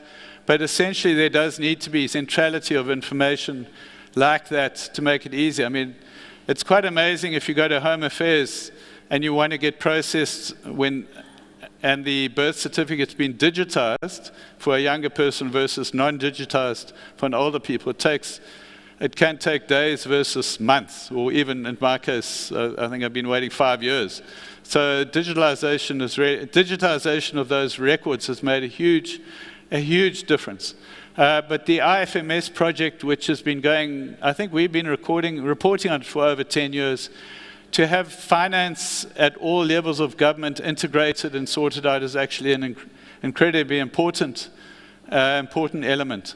And it's really fantastic. Now, I wouldn't say I'm a big fan of the city of Cape Town, living there, municipality, but I do appreciate the fact that I can do so many interactions online and that they do have this underlying, well, in their case, SAP, financial system that does integrate, and they do have the information that you use on one transaction passed on to the other one.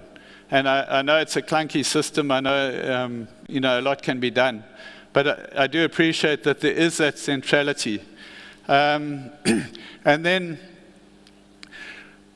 the challenge probably that I wanted to make sure I got out today was whether we as a country want to look at a potential government procurement platform. And I know CETA's been talking about it, it's one of their key initiatives, so it's not sort of my idea, but I'm just, because it's a CETA conference, we talk about platforms, just want to raise it right in the beginning. And just to mention that there are many countries that can be used as examples. Australia, India with their GEM, buy and sell in Canada. In the UK, there's one specifically for cloud services. And then the Nordic countries have actually got together collectively and developed a platform. Then artificial intelligence is another area of potential great abundance, but also great threat. And I think people did get a shock when it came out, that it happened so quickly, and anyone who's used it will be completely blown away by what you can do so quickly. One of my press releases on BMIT's report, I'll be honest, we took the report, fed it into ChatGPT, got a press release. I changed a little bit, and we actually sold really well on that report. So I'm certainly sold on it. And it's not only words and verbal text, it's also video, art, essays. So if you've used it, I think it would need no further encouragement. If you haven't, please play with it, because it absolutely is game-changing. Our company, our productivity has shot up because our staff take so much less time to do research and to crystallize the research. In the research that was done in South Africa, 70% of the users who used it said it improved their productivity. And AI is being used in many other examples that we're not so familiar with below the line. And Huawei will talk about AI, so I don't need to spend too much time on this. There are many concerns about job replacement, compromising data, company data, and many other doomsday scenarios. So certainly if I had to give a message, it would mean let's use it, but make sure that we understand how to create the right governance frameworks. But many other countries already have got advanced on that, so it's possible to borrow quite a bit of that. So I've just done a couple of picks and samples of different aspects of digitization. But let's drive our readiness right across the wheel. If you want to, you can go into any of these and get your own information with a sort of text box. But I think whilst understanding there are many problems, there also is a huge potential if we understand the thinking of abundance that the 21st century and Gen Z in many cases is all about. Thanks very much. Christopher, before you walk off stage, I do want to check if there are any audience questions. But before we get to that, just from a show of hands in the room, and Chris, you're more than welcome to interpret what you can from this. How many of you in the audience have tried ChatGPT? If we can have a show of hands. Okay. How many of you are planning to, like you're curious, you want to see what it actually can do? Okay, not as much as I was hoping to. How do you interpret that? I mean, this show of hands, obviously maybe in between, there's some people who are a little bit shy, but I think it's just there's a bit of nervousness about doing it in the beginning, you know, like getting an account and starting to use it. It often helps to have someone show you, but certainly once you learn how to do it, it's hard not to do it, not to use it all the time. Some people use it a couple of times a day, so I certainly would encourage you, and I'll be around. And if you saw anyone else who put up their hand, please grab them and ask them to show you. We created a Valentine's poem for someone. A friend of mine needed it in a hurry, and we created it in about 30 seconds, and the spouse thought it was fantastic. Okay, so do we have any audience questions? I know we do have roving mics. Any questions? Going once? Going twice? Don't be shy. Okay, so Christopher is still going to be with us, so if at this particular point, maybe there's a question that pops up and you do want to approach Chris, I know that he's going to be with us. Christopher, thank you so much for your time. Thanks very much. That is Christopher Geert, who is the Managing Director of BMIT. So Chris has set the stage in talking to us about the trends in digitalization and digitization, and he brought in a word, artificial intelligence, and hence I was just trying to get a sense of the room in terms of how many of you have tried ChatGPT. But to build from that, we're now going to be having a presentation that's going to be looking at the importance of AI and big data in digital transformation. And that presentation is going to be delivered by Nanjing Zhang, who is the Chief Architect at Huawei South Africa.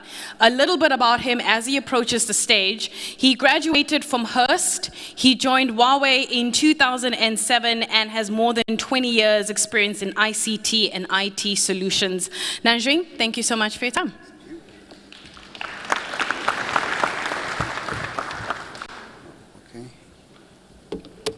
So good morning, ladies and gentlemen. How are you going these days, my friends?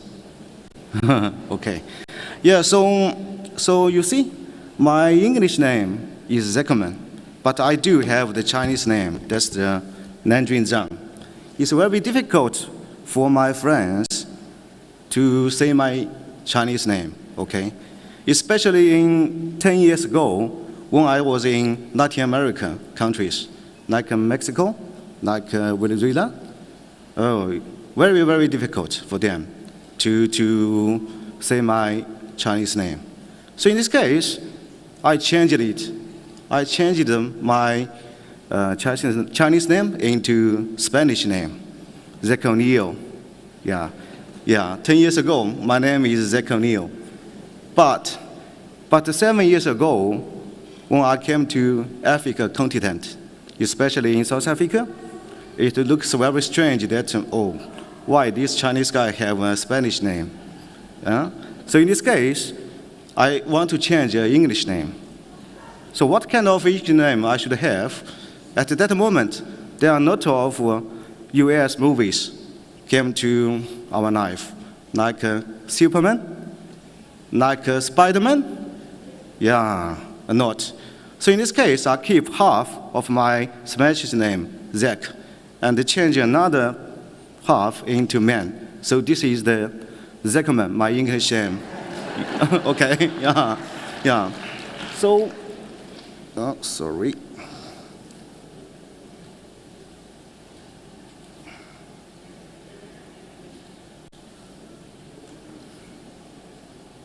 Sorry, I cannot control this.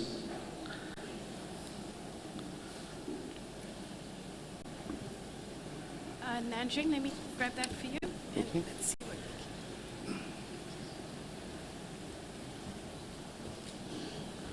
And then at the same time, I don't want to waste the time, okay? So in this case, a lot of my South Africa customers, friends, or colleagues know me as Zekerman. So why I want to share this story to all clients here? Because I learned a lot from the presentation, Mr. Minister, Mr. Premier, Minister Mayor, even CETA clients, because they mentioned one very important thing to our life, is the changing. So because right now the whole world is changing so fast, and then at the same time,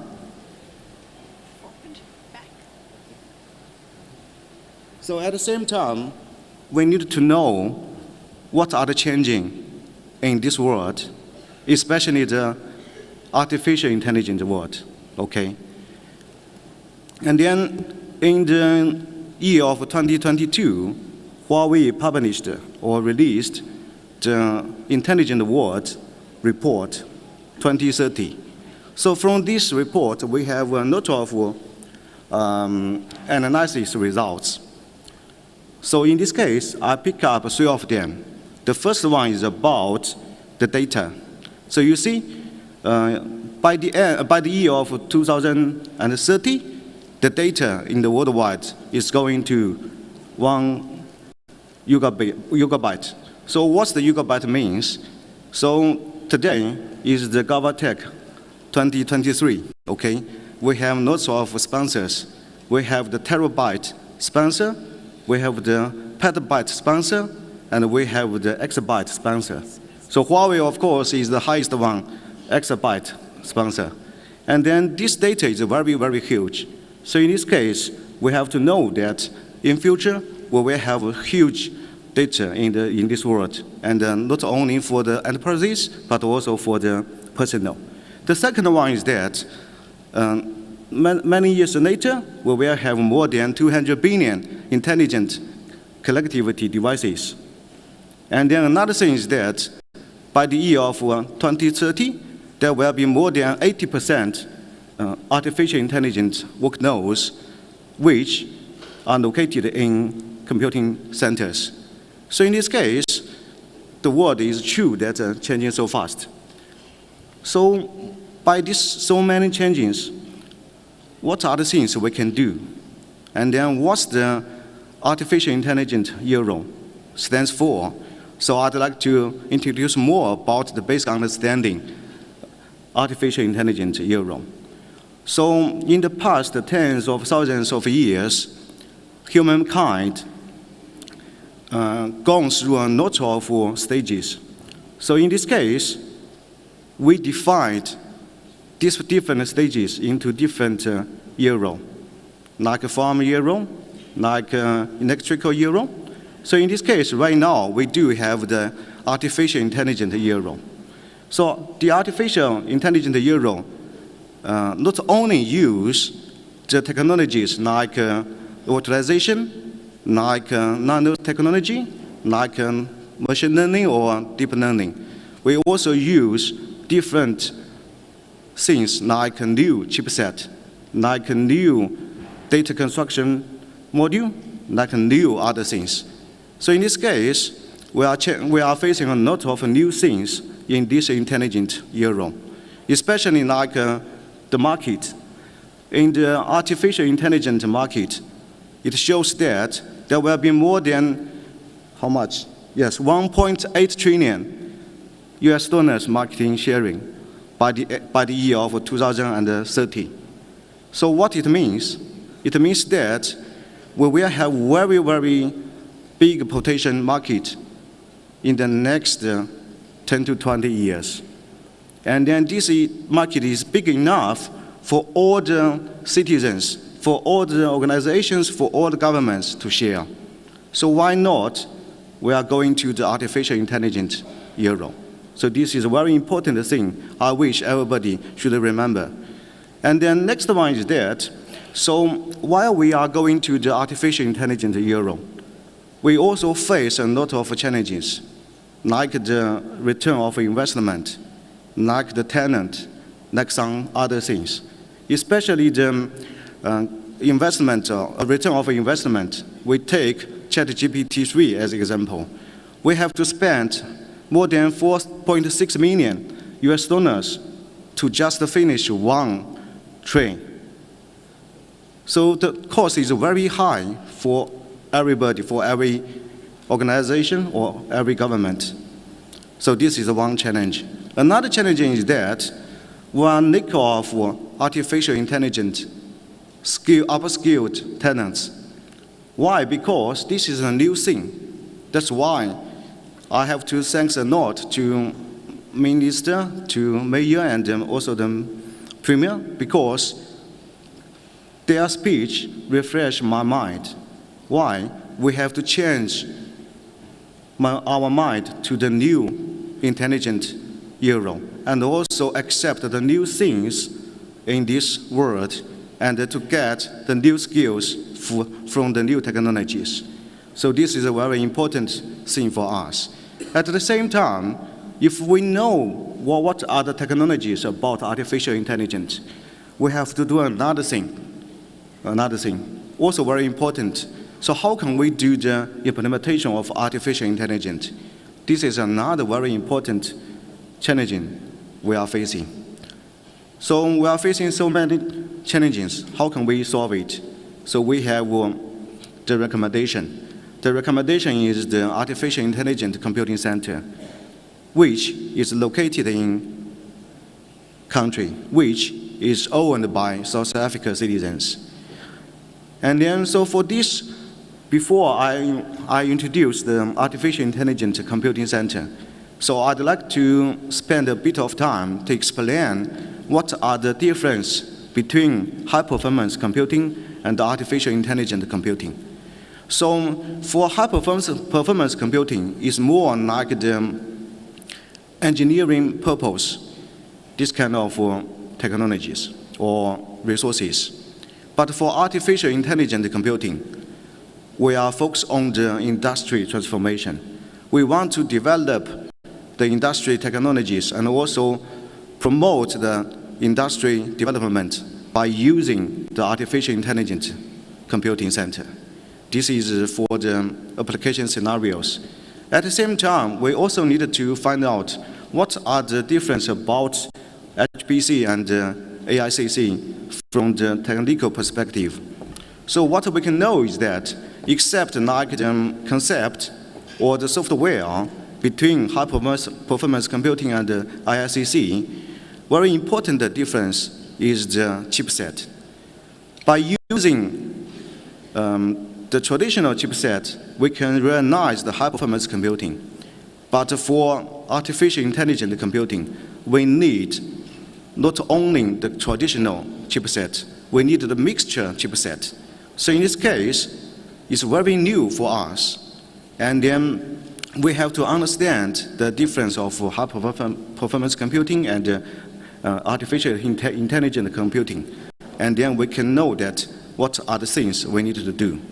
And one very important thing I want to share to all clients here today is that, so for artificial intelligent computing, we have three very important functionalities. The first one is, of course, is a very integrated construction module. Why I want to mention this kind of construction module? Because we know that we have three major challenges. One is the return of investment.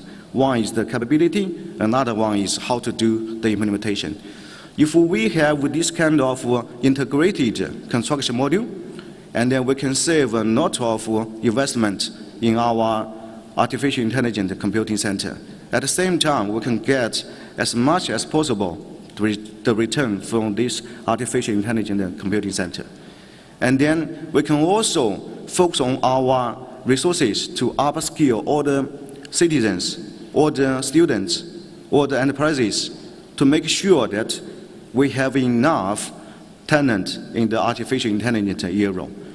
Especially based on this kind of construction, where we have very, very cost-effective and also very high return of this artificial intelligence computing center. So this is very important, and this is the new in our mind. This is also the very important thing we should consider in our artificial intelligence era, okay? And the next one is that for the artificial intelligence computing, we cannot make it as a private thing, or we cannot make it as, how to say that, very small organizations or enterprises can use thing. We have to make it as a public service thing. What it means that the whole South Africa can use this artificial intelligence computing center by different industries, by different organizations, because only by using this kind of artificial intelligence computing center, we can promote the industry development, and also we can get more talent and skilled resources in South Africa. It means that we will know something like the very traditional jobs, but we will create more jobs in artificial intelligence industry. Not only in the artificial intelligence industry, but also in different kinds of industries, organizations, and government who wants to go to the artificial intelligence era, okay? And then finally, what Huawei can do in this artificial intelligent computing center?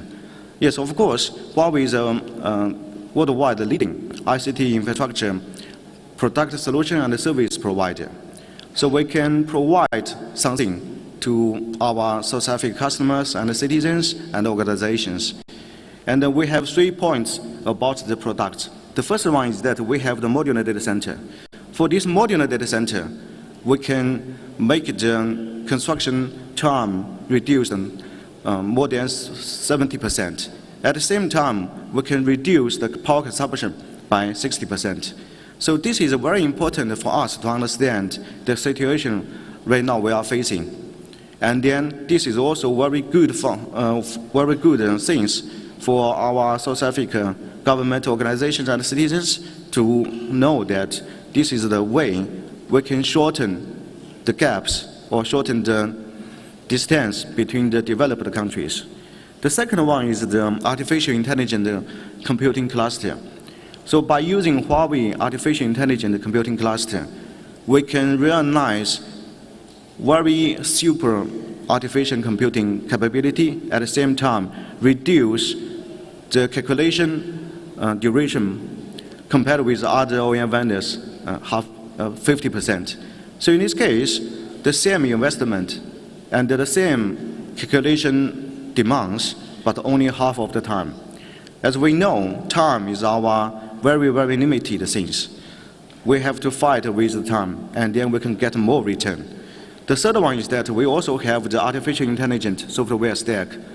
So Huawei artificial intelligent software stack is not only for Huawei itself. We want to bring more South Africa local organizations, universities, even research centers to join this kind of software ecosystem. Because we need more like the service developers in South Africa to do the artificial intelligence industry transformation. At the same time, we need more other developers become the South Africa course now. Because we know that in South Africa, especially the young boy or young girl, they need jobs, and they also need to be upskilled. But the traditional ICT, yes, they are good.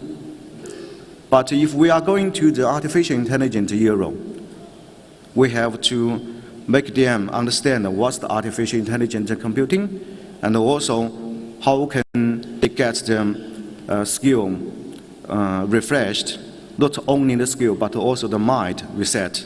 So in this case, I do believe artificial intelligence era is coming to South Africa. We can use the artificial intelligence computing center or technologies to promote South African national development and also reduce some cost of our investment in the ICT infrastructure and get more return from our artificial intelligence computing center construction. So finally, what I want to say is that right now, the artificial intelligence era is coming to South Africa. Let's embrace the artificial intelligence era and then get more return from this era, and also support the whole South African national development into a new era. Thank you.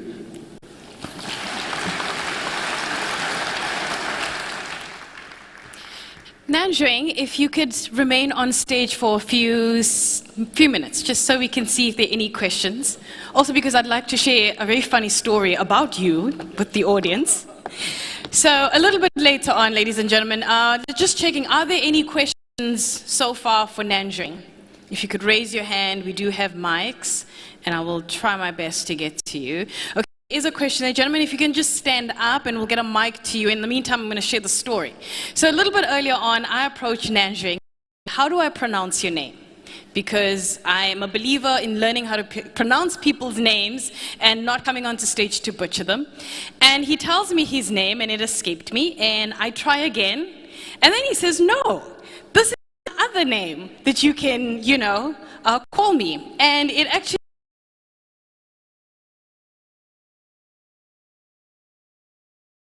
about how he changes his name to, I suppose, suit the ear of the person. How many names do you have now? So it's Zackelman in South Africa or Sub-Saharan Africa. Yeah. And what is the US name? Yeah, the same, Zackelman. And in South America? Yeah. It's not on a legal document or anything, right? Sure. Okay. No. So we did see a... Okay, great. You can ask your question.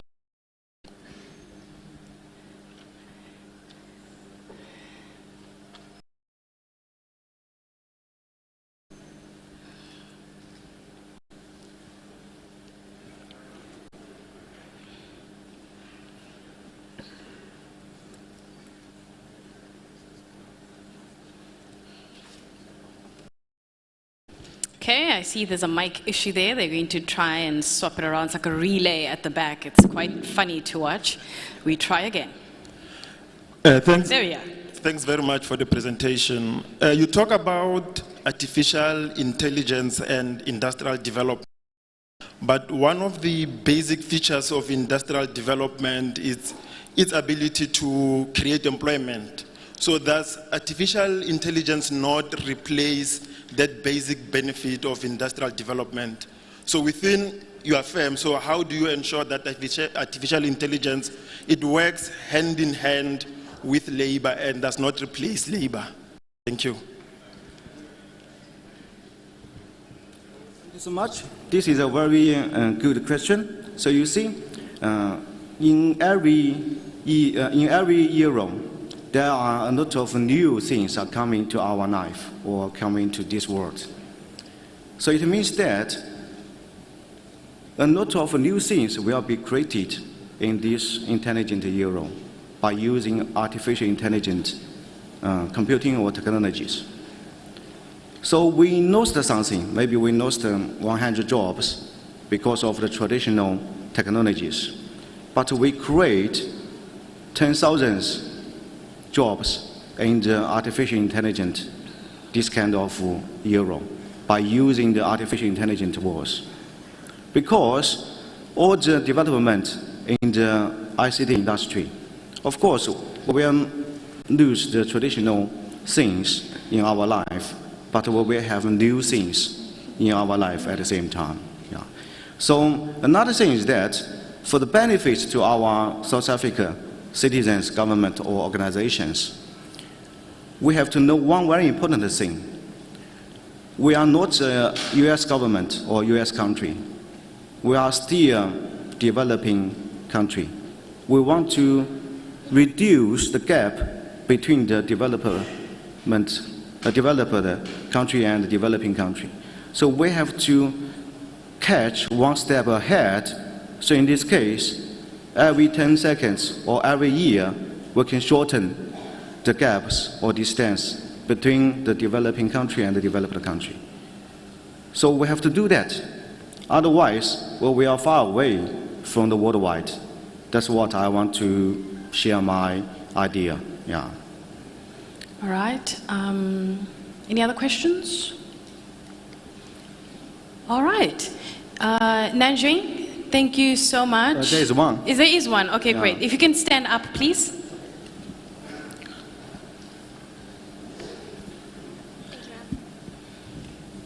I just wanted to find out if the AI data center is already being developed or if that's a future plan. Yeah, that's also a very good question. So in worldwide, different countries, the AICC in different stage. For example, in Europe or United States or in China, they do have the best practice and they built up a lot of artificial intelligence computing center. And then in South Africa, unfortunately, we still need to a lot of work to build up the artificial intelligence computing center, because maybe we are one step. How to say that? Yeah. Okay. Any other questions from the floor? I don't see any. Nanjing, I think, thank you so much for your time. That is Nanjing Zhang, or Zackelman, if those of you who want to call him that. Thank you so much for that presentation. And I think what's also quite important, and I'm hoping this theme is going to come out in the next panel, or perhaps even the one that I'm going to moderate, is that a lot of the times we've been talking about, digital transformation, AI, we've been talking about the skills, but the part of the conversation that's quite important is how do we equip the young people for the skills that are going to be required for what we just saw and what we've been talking about. I mean, it's great to talk about it from a university level, but also from the universities, what are they looking for so that we can start filtering through that from the primary school to high school level, so that our students, our pupils are actually ready for what is required for the future. So hopefully some of those themes will come through in the next panel. And that particular panel is going to be talking about unpacking the digital economy in South Africa. They're going to be looking at what's working and what's not working. And I'm going to welcome to the stage the moderator of that panel, and that is Dr. Loyiso Ticha. He is the MD of ICT SMME Chamber, and he'll also be given the opportunity to introduce his panelists. A little bit about him as he walks over with a big smile on his face. He is an accomplished IT professional holding a BSc in IT from the University of Cape Town, and he also boasts an array of industry credentials. Dr. Ticha, the floor is yours. Good afternoon. Before I get into trouble, let me correct one thing. I'm not Dr. Ticha. This has caused a lot of problems for a lot of people. But in any case, let's get right to it. I want to invite my panel members who will assist us unpack the digital economy in South Africa and what's working and what's not. First up is Sudipto Moitraf, the General Manager from MTN. He holds a Bachelor of Engineering and has worked for companies like TCS and Dimension Data. Next up is Mr. Mlamli Boy. He's the CEO of Centec. Mlamli has worked for companies like Zcoms and Abicom. And then next up from Oracle, I've got Mr. Mattis.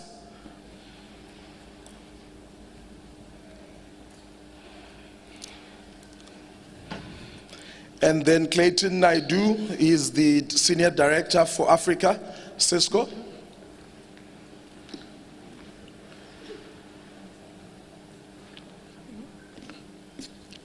Mr. Kalane Rampai, MD, Microsoft SA.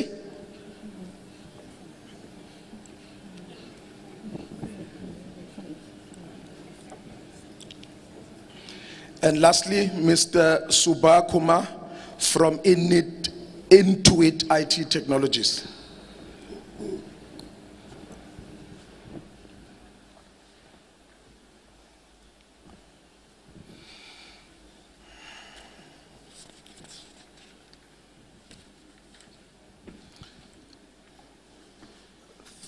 Thank you very much. I think I didn't go through their entire CVs, but all the panel members are accomplished in the sector of ICT and business management, and I hope they will assist us to be practical in how we can look at the digital economy in South Africa and really look at what's working and what's not, also just following up with the theme of digital economy. So I think I will start by making just a few statements just to bring context.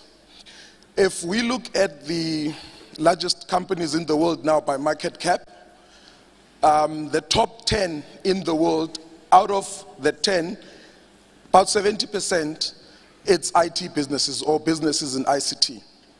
And this is a trend that goes up and up. Sometimes it's 90%, sometimes a little bit less.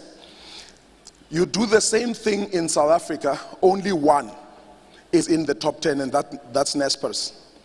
If you go 20 years back,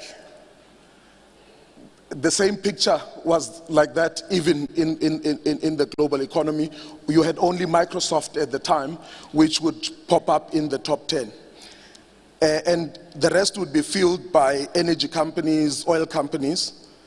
If you look at South Africa now, it's exactly the same thing.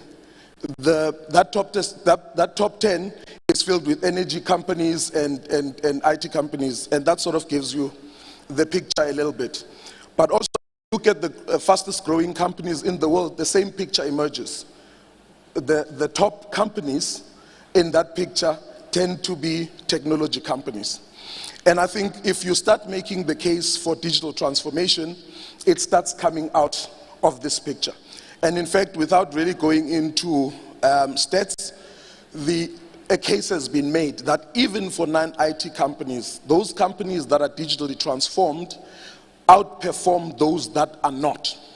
So if we're talking about jobs, economic growth, in this 4I era, a case has already been made, I don't think we have time to make the case now, that digitally transformed companies would outperform companies that are not digitally transformed in this era. So the picture ought to look like and track the rest of the world, where at least top 10 of those companies, in the top 10 of those companies, you would have mainly ICT companies, and that's not the picture in South Africa. So that's where we start. So I'd like to start with the global companies. Microsoft, who is one of the companies that features mainly in the top 10 global companies in the world. So in terms of digital transformation, really what gets this to work? What is it that companies like Microsoft do to make sure they sustain that position in the global economy? Okay. Good morning, everyone. Is it on? Yeah, it's on. Yeah. We can hear you. Thank you. So maybe to start off that with Microsoft, I think one of the things that we believe in Microsoft, and it underpins everything that we do, we exist to empower everyone in the world. So we don't create technology for the sake of creating technology. We create technology to empower people to be able to do more with whatever that they are doing. Whether you are an individual or whether you're an organization, how do we empower you?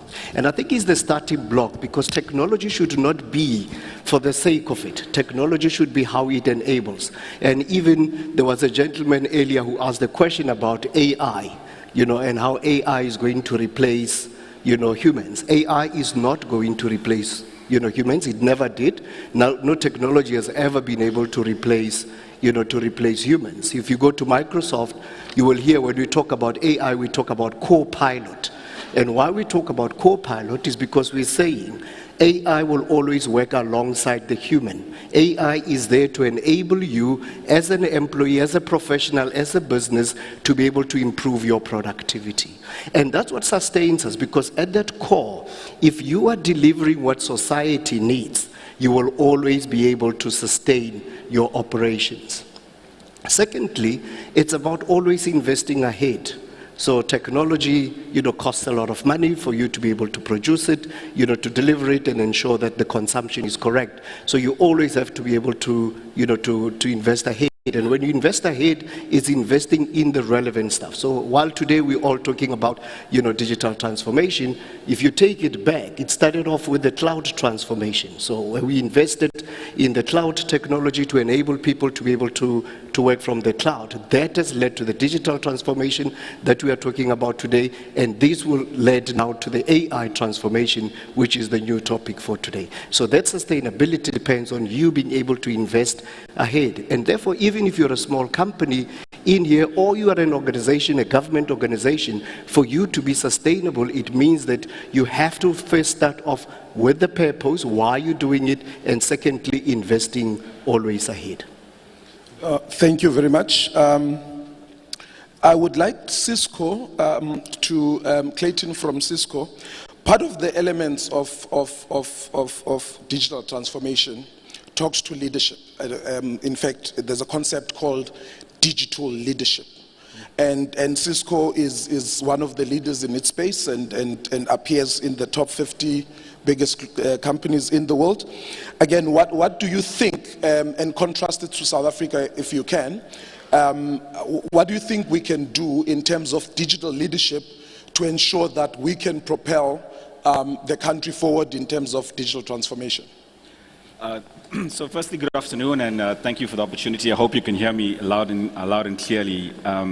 I appreciate the opportunity and time, and I think it's no secret that Cisco have been building platforms that basically connect the internet, and I think 80% of the world's internet traffic transverses around Cisco. Even here in South Africa in the room, since operating in South Africa and largely Africa, we have people in the room that built their careers over time on Cisco, where as networks started to evolve and internet penetration started to increase, Cisco was at the forefront of that. And I think we play a role, more importantly, aligned to our purpose, and I can only echo Microsoft in leadership is, I think you have to lead with purpose now, and Cisco's purpose is to power an inclusive future for all. When we talk about digital leadership and digital transformation, in any country in which we operate, and this is the same across Africa, I think we have a moral obligation as OEMs and vendors, and I think there's a call out to everybody. The first moral obligation we have is to ensure that we connect the unconnected and provide equal access to everybody. I think that's important. The second moral obligation I'd like to talk about is digital skills. It is unfair to sell advanced technologies in a community where you're not providing the equivalent digital skills or the platform in which you can educate the people to participate in that economy, etc. So that's the second key aspect. And the third moral obligation that we see now with the advancements of things like AI, which is broadly spoken about, is cybersecurity being the heart of it. Being the largest cybersecurity company in the world, I think we have a moral obligation to ensure whatever we deploy is secure.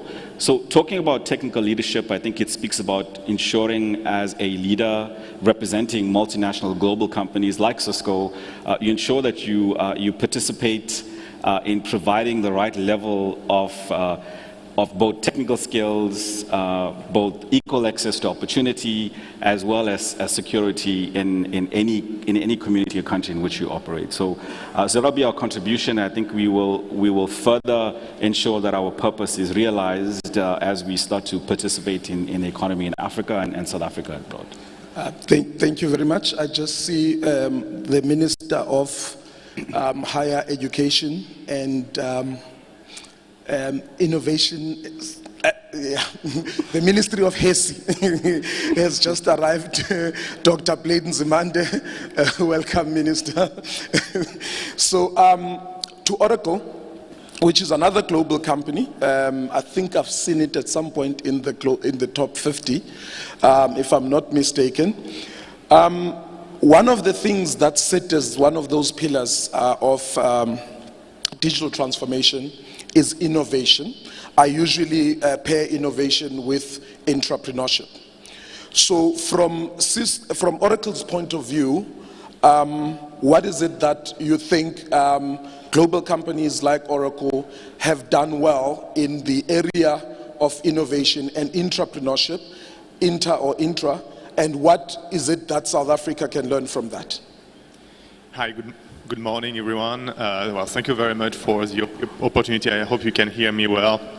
Actually, I was listening to the minister this morning, and one of the 3 or 4 key priorities he has highlighted during his speech was about building a good infrastructure here in South Africa, bring innovation in the country and develop skills. And actually, I totally align with these 3 priorities. I think one of the key things to bring innovation here in South Africa and in Africa as a continent is probably to develop technology adoptions and try to help people to adopt new technologies, cloud, AI, machine learning. All of these are trendy words, but actually they can be seen quite drastically here on the continent. I think cloud has been a game changer in terms of innovations. For a very long time, all organizations, can be SMEs, can be government entities, or even private sectors, it was not so easy to bring innovation inside of its company. You had to hire engineers, you had to build a team, you had to buy servers. It was very expensive. And not all the organizations were able to have innovation in their entity. Now with cloud, actually it's much easier. All companies, it can be a small startups or a major public administrations, for them it's very easy, thanks to the cloud, to leverage all these new technologies on the market.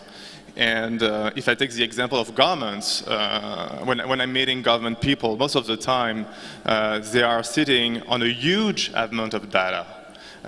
Public administrations, they have lots of data, but they don't really know how to use it, how they can leverage this data through technology to be more efficient, to improve their service to their citizens, and at the end to reduce the cost of IT.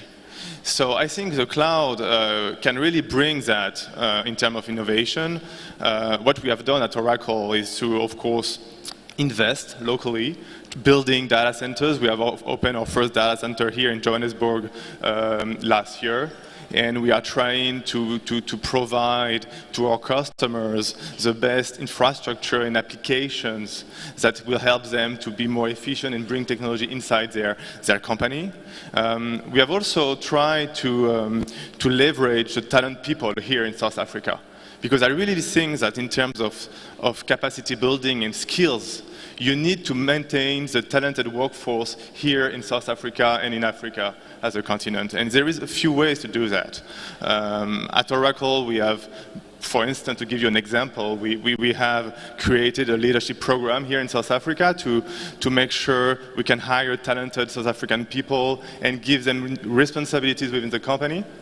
But we have also tried to hire engineers and create innovation centers in Africa and not in the US or not in India or not in China or not in Africa, to keep all this excellent workforce we have in Africa and tell them that if you want to develop new innovation, new technology, you can do that directly here in your country. So this is how we have tried to bring innovation to South Africa. And just to conclude, I think skills and technology adoption are probably the most important things when you want to develop a digital economy and a digital platform. No, thank you very much. Let me move home. I'll start with Mr. Boy. Mr. Boy, one of the key elements, and that will be the last when I look at the elements of digital transformation, skills, as digital skills have been spoken to, so I'll leave that out. I'd like you to focus on digital inclusivity and all the three levels, your access, your usage, and economic benefit. First start with Centec is how Centec would assist to enable digital inclusivity, both from the level of access, usage, and people being able to really gain economic benefit from that, both in terms of what you're doing in Centec, and secondly, where do you think the country is as so far as digital inclusivity? Thank you very much, Mr. Chika.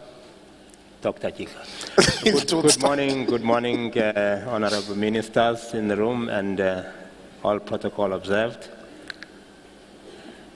As an engineer, I've been trained to identify and solve problems, and also to scope the problems that we face.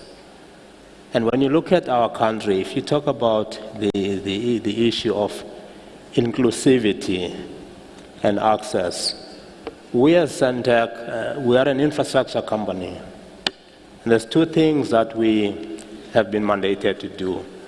One is to make sure that there is universal access to content for all, meaning that if you've got a radio in your car, we deliver that content to you as coming from the broadcaster. The second one, which has become quite big for us now as we move towards digital economy and inclusion, is the provision of broadband. And we know that our colleagues in the industry who are commercial in their mission and vision There are areas where they believe they are not economically viable. But those areas are where we come from. My village, Kutsingo, Kutsol. There are people who live there, but they don't have access to broadband. And this was exposed in all villages, in all rural areas during the time of COVID, where education was not accessible virtually or remotely. So our view then, starting from Centec, is that we will go to those areas which are not provided for, because we can use our satellite infrastructure to deliver broadband in the outflung, far-flung areas, whether it be a home affairs remote area that is dealing with people in that space, or a border management system. We can deliver those systems to make sure that there is access to broadband. When you talk about digital economy, there can never be any digital economy without knowledge economy. So therefore, education becomes very important, Mr. Chika and colleagues.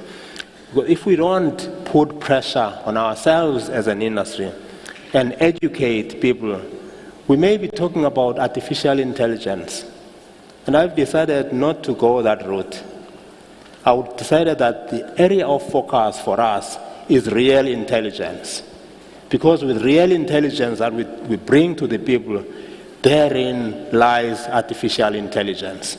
Therefore, as educators, as technologists, we need to ensure that to be able to bring access to this digital economy for our people in this country, we need to ensure that there is proper training, skills, mathematics and science is made available, and we teach people how technology works. Not only that, but we make sure that there is access. The last point I wanted to make is that government has committed itself to making sure that there is a broad and broader access to broadband using what the Minister calls SA Connect, where we're looking at the underserved areas and we're saying for all schools and all clinics and all government departments, there must be good internet connectivity in those areas so that we can bring in this digital inclusion, bring in digital technologies, and then those tech fundies in the room can then bring in the artificial intelligence. But without broadband, you cannot access even that ChatGPT. Thank you. No, thank you very much.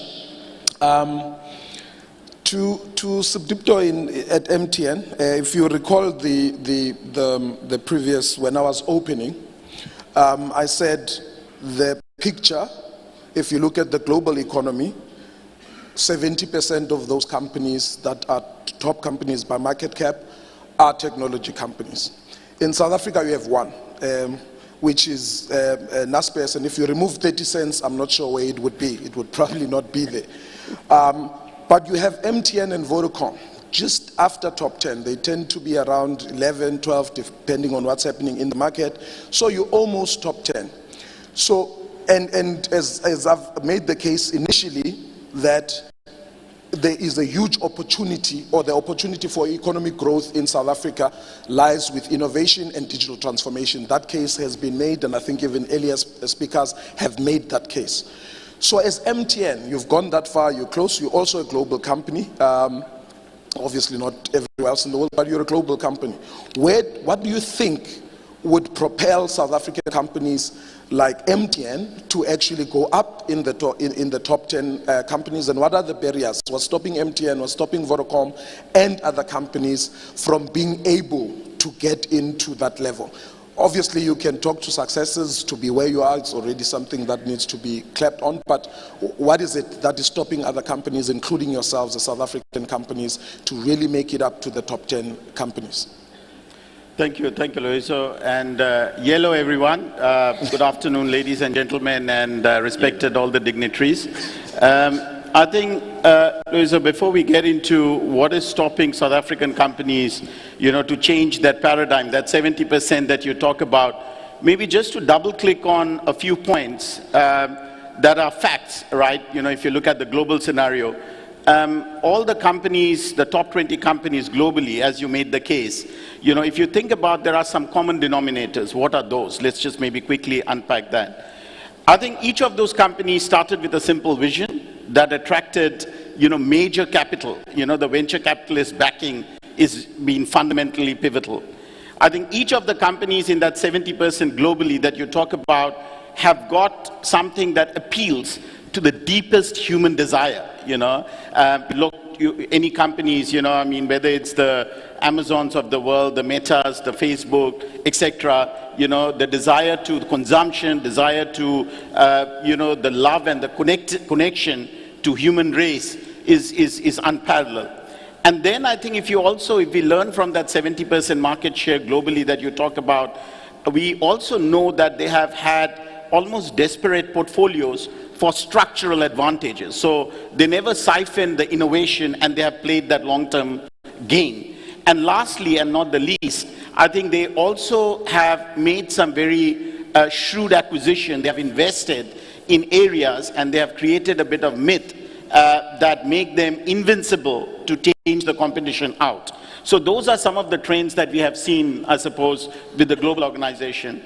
Coming to South Africa, and you know, in my opinion, and maybe I'll share a few examples of what we're doing from an MTN perspective. Arguably, in the global scheme, when we talk about the technology companies, platform is a very important enabler. And with the platform, it's all about the shared cost and the returns that you can provide. But more importantly, it's the connection to the people, as my colleagues and fellow panelists have spoken about with the basics. So those are some of the key things, and possibly what's stopping the South African companies to be and change that paradigm, you know, might be leading more to, I mean, the policies are there, but you know, the execution of the policies, the support from the government is there, but how do we possibly look? I mean, this is a ICT, you know, kind of platform. How do we look at change of sourcing strategies? How do we look at a bigger inclusiveness? And those are some of the common elements, I think, not working in silos. If you look at the global companies, the inclusiveness they have, when they talk about some massive opportunities and transformation, it's profound what the support these companies go, you know, or get, because today they are having the biggest market share, that 70%, for a reason. From an MTN perspective, I think some of the things that we're trying to do to change that paradigm, you gave the example of NSFAS, and you said that we are there and thereabout. I mean, depends on the paradigm that you are looking at. I think, you know, from an MTN perspective, a fundamental thing that we are driving is platform-led business.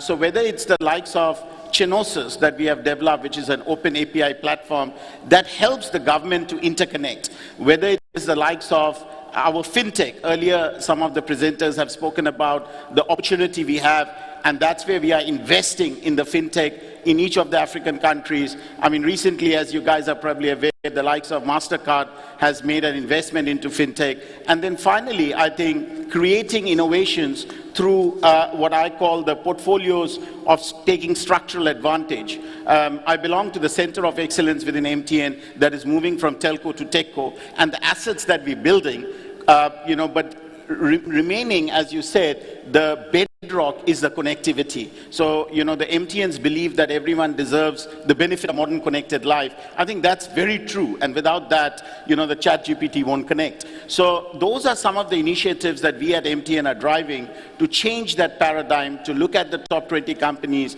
But if the changes have been supported by the ecosystem, I believe that a lot of South African companies, technology companies, can make it to the top 10, the top 20, and create that 70% that you spoke about from a global volume perspective. Thank you. We've got... Loisa, I know you're having so much fun in this conversation, and I know the audience is enjoying it, so thank you for that. Gentlemen, I'm going to just sneak my way here. So we're going to do something a little unusual. I know you were having fun with the conversation, and we found it extremely stimulating. But because we're having so much fun with the conversation, with a lot of the other presentations that we've had so far, we have a minister in the room, Minister Dr. Blade Nzimande, who is the Minister of Higher Education. Science and Technology, and he's listened to what you're saying, and he's listened to the other presentations, and he would like to get onto stage as well and to share his views on innovation and digital skills, incorporating what the gentlemen here on stage have said. And if we can, please. So what I want to do right now is thank you so much, Loiso, for facilitating that particular panel. Gentlemen, thank you so much for joining us.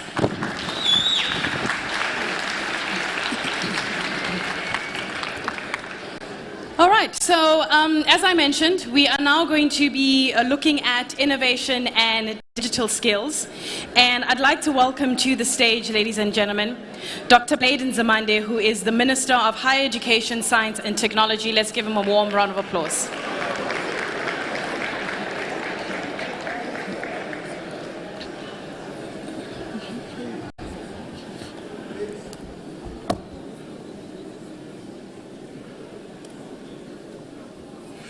Thank you very much, Program Director. Allow me maybe to apologize on your behalf to the panel. As myself, I was still enjoying the interaction and commentations. But I can understand also that there are time pressures on the other hand. Thanks for that consideration.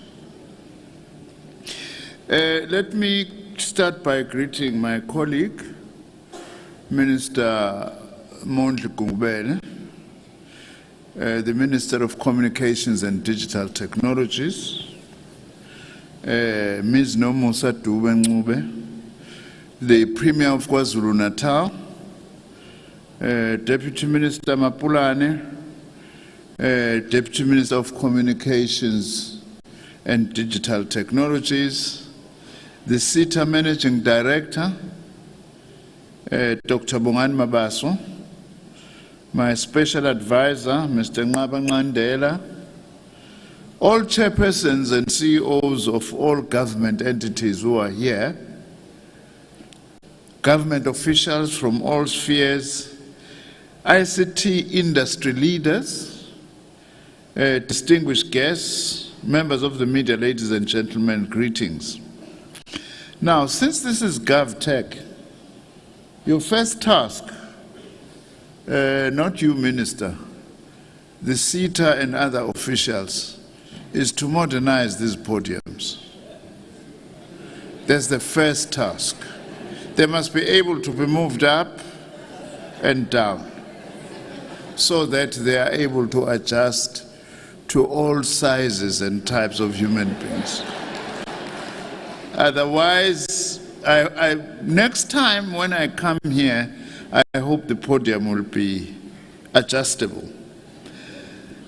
I'm very pleased that I've been invited to this important occasion and to speak about innovation and digital skills. Within the 2023 overall GovTech theme of Platform Economy for Digital Transformation and Inclusive Growth.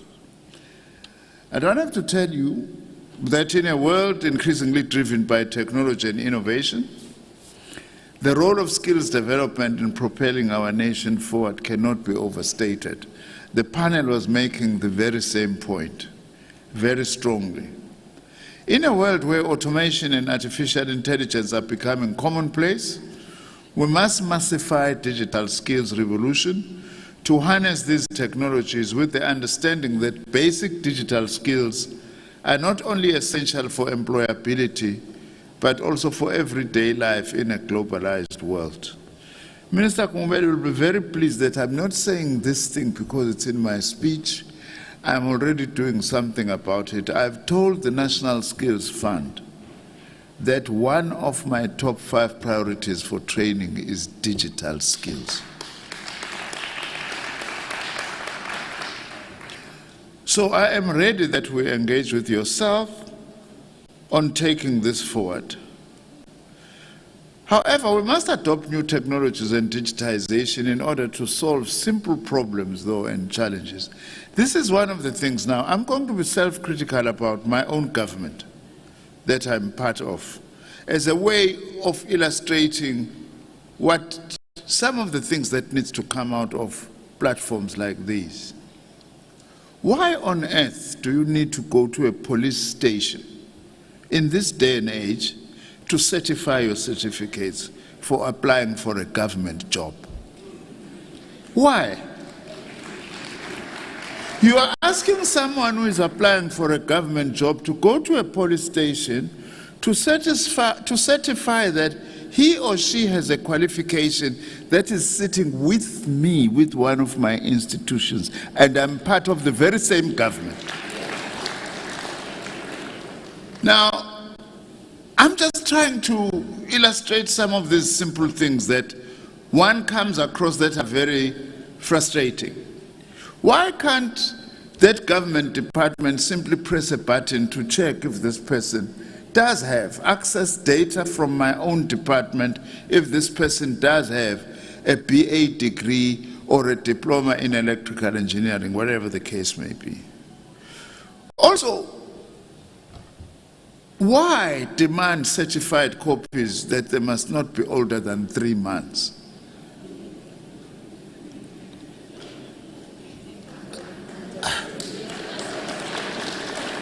In this day and age, 2023, what for?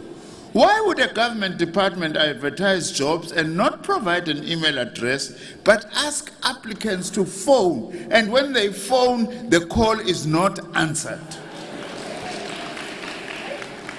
Why do we still give fax numbers and keep fax machines? I'm talking about what is still happening. That's your task, SETA. Why do we still need, and in many cases we don't accept an email as an appropriate form of communication. We want a piece of paper that is faxed or posted, and then we only say we believe that. We still do that, including my own department, by the way. Some of these things are there which I'm fighting every day. For me, the challenge to GovTech, one main challenge, each time you meet, set certain targets after that by the next GovTech we would have done so many things. These things, as far as I'm concerned, by the next GovTech, no government department should still actually be doing this.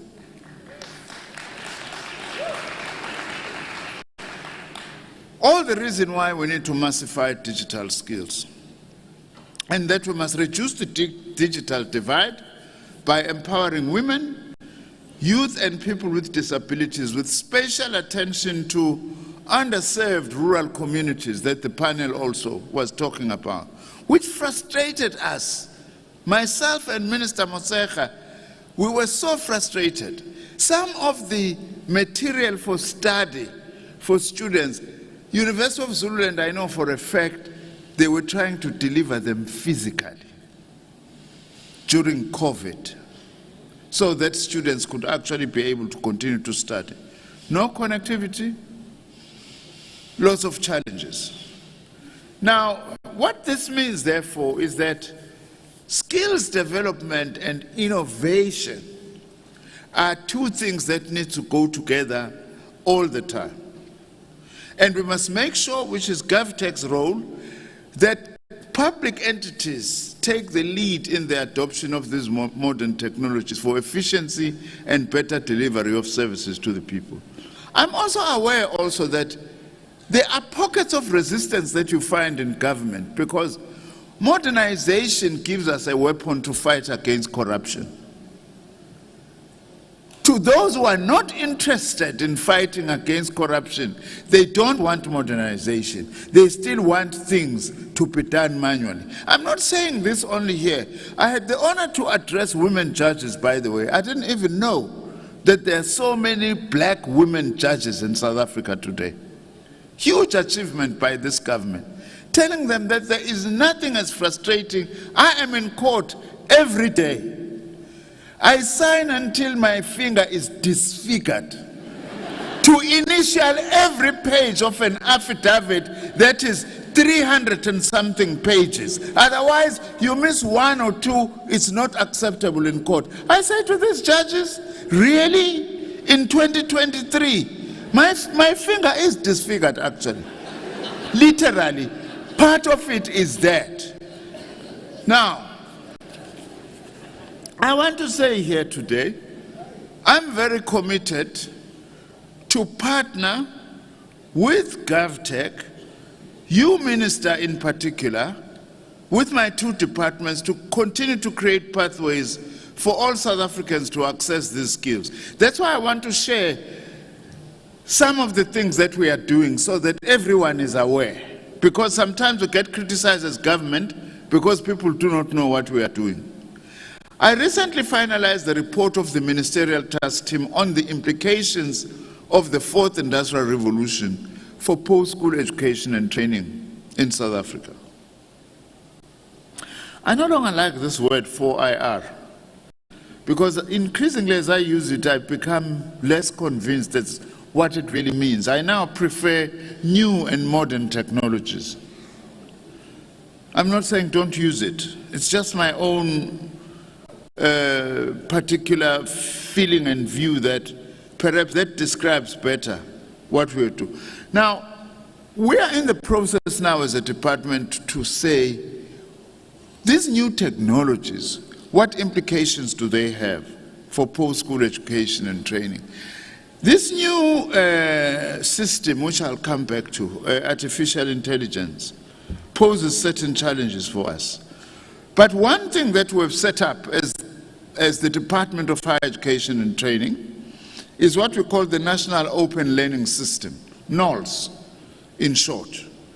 This is one of my flagship projects, which is the development of the National Open Learning System that was developed in collaboration with the European Union.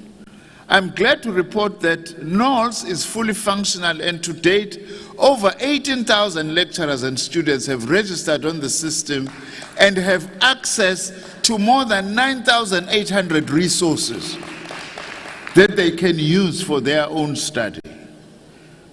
This is technology in action. These users have access to free, high-quality content to support teaching and learning that also includes videos, simulations, and interactive multimedia. We have, as the UNESCO Open Educational Resources Recommendation, made quality learning and teaching resources available under open licenses under this NOLS system. This is very important, by the way, because one of the things that, Minister Kungubel, I am really concerned about is the extent to which books are expensive in this country. And what does that do in terms of access to education? You know, I've launched a campaign to mobilize men in my sector to fight against gender-based violence, to fight for gender equality and women's emancipation. I'm beginning now electronically to look at books. One of the most exciting books in terms of the title and the blurb that I've seen is 2,900 rands. A single book that talks about the role of men in fighting against gender-based violence. I know that this has been a long debate inside government, but the sooner it is addressed, the better.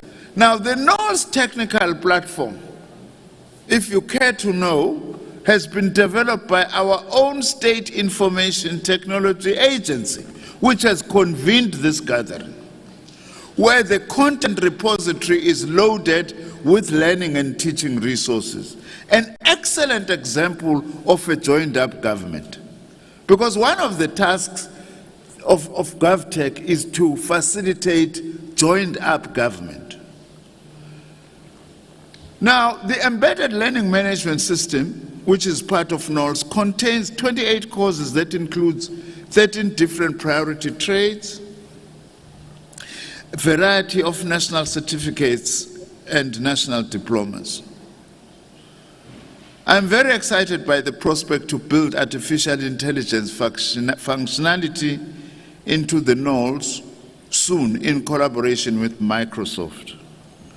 Now, very briefly also, we are repositioning our TVET colleges also to align themselves with modern technologies that we have. I wish to say that during the 2022-2023 financial year, in partnership with Microsoft, a total of 370 TVET lecturers were trained in the 9 provinces to ensure that they develop the necessary skills to navigate and use the NOL system optimally and effectively. We are also now, by the way, training new artisans, because today there is no longer that car that me and you, Madiba, knew called the Valiant. When it's cold, you take a sandpaper, points. Today's cars no longer have those points. Today's motor mechanic carries an iPad or a tablet to actually diagnose and go straight to where the problem needs to be fixed. We are now introducing serious digital skills into our TVET colleges so that our youngsters are trained to fix cars that are on the road today. I like a Valiant, by the way, to have it as an old car, as a vintage car, not as a car around which we need to train our youngsters. Now, in addition to integrating digital skills into existing programs, we have also introduced new programs in response to the new or modern technologies. I'm just sharing this with you so that you know where also we can be able to cooperate, and also to know what some of our own educational institutions are doing. We are now introducing robotics for the National Certificate Vocational in our TVET colleges. We are introducing ICT programs, and this stream of ICT programs covers subjects such as electronic and digital concepts for robotics, industrial automation, and robotics fundamentals. Because we are using our TVET colleges to prepare students for the future. But I want to say to all the members of industry who are here, please come closer to our TVET colleges. We want you to sit in those councils of TVET colleges. We want you to have a say in the curricula. It's open. I'm inviting you as the minister. Use these TVET colleges to produce the kinds of skills that you want. I tell many employers, I come across them at the airport or wherever, demand we are not producing the kinds of skills that we need. And then I turn around and say, how many interns, by the way, do you have in your company from TVET College? Zilch. Then how do I produce relevant students when you have closed your workplace? Because vocational education is both theory and practice. And without workplace experience, we are not going to be able to do these things. And it's even more crucial in the area of information technology. I've also introduced in our TVET colleges funding for innovation. By the way, people do not know that many big innovations were not even done by high-level engineers. They were done by artisans. George Stephenson, who came up with the locomotive engine, was an artisan, was not an engineer. So it is very important that in these TVET colleges we also support innovation, not only in universities. But let me talk about universities nevertheless, briefly. COVID-19 taught us a lesson, as the panelists were saying here, some of them. Because we were faced with the reality that especially our historically disadvantaged universities did not have links, and also their students did not have connectivity where they were. So this is a matter that we are attending. But the one challenge, GovTech, join us in this. To work with the mobile operators, Minister Kungubel, they are within your purview. And also one other thing that I still want to say today, as part of aligning a joined-up government. We can't, as education departments, be expected to go and buy data like any other person who buys data. There must be data and spectrum set aside for education so that education becomes accessible. Now, that is part of one government. We need to make it easy to be the case. COVID-19 actually taught us. And by the way, scientists are telling us that we have now entered the age of pandemics.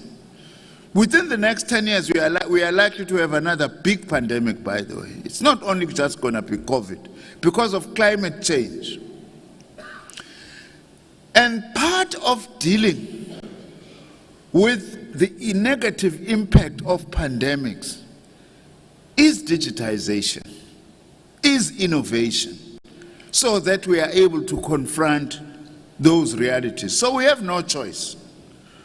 Now, on the SETAs, I have said to the SETAs, not only just to the National Skills Fund, the issue of digital skills is a priority. I'm very pleased to say that the chemical SETA we were launching Premier Tuwengube, a wonderful facility which I would like you to visit, in Babanango, right in the middle of nowhere, as some people say, Kwanja Iphume, a smart skills center, where anyone can come and access. We've got 31 computer points.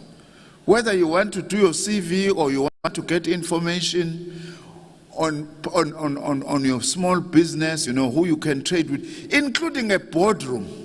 That is a smart boardroom where you can be able to connect with anyone in the world in order to be able to communicate. We are supporting young women who are producing soaps and cream from Alu around Ulundi. They said to me, Minister, with the Smart Skills Center, we are now going to be selling our products by connecting there. And also what we are doing, some drugs, you will be happy. We are coming to you, by the way, to partner with you. We want to train those youngsters from the rural areas to be able to fix electronic gadgets.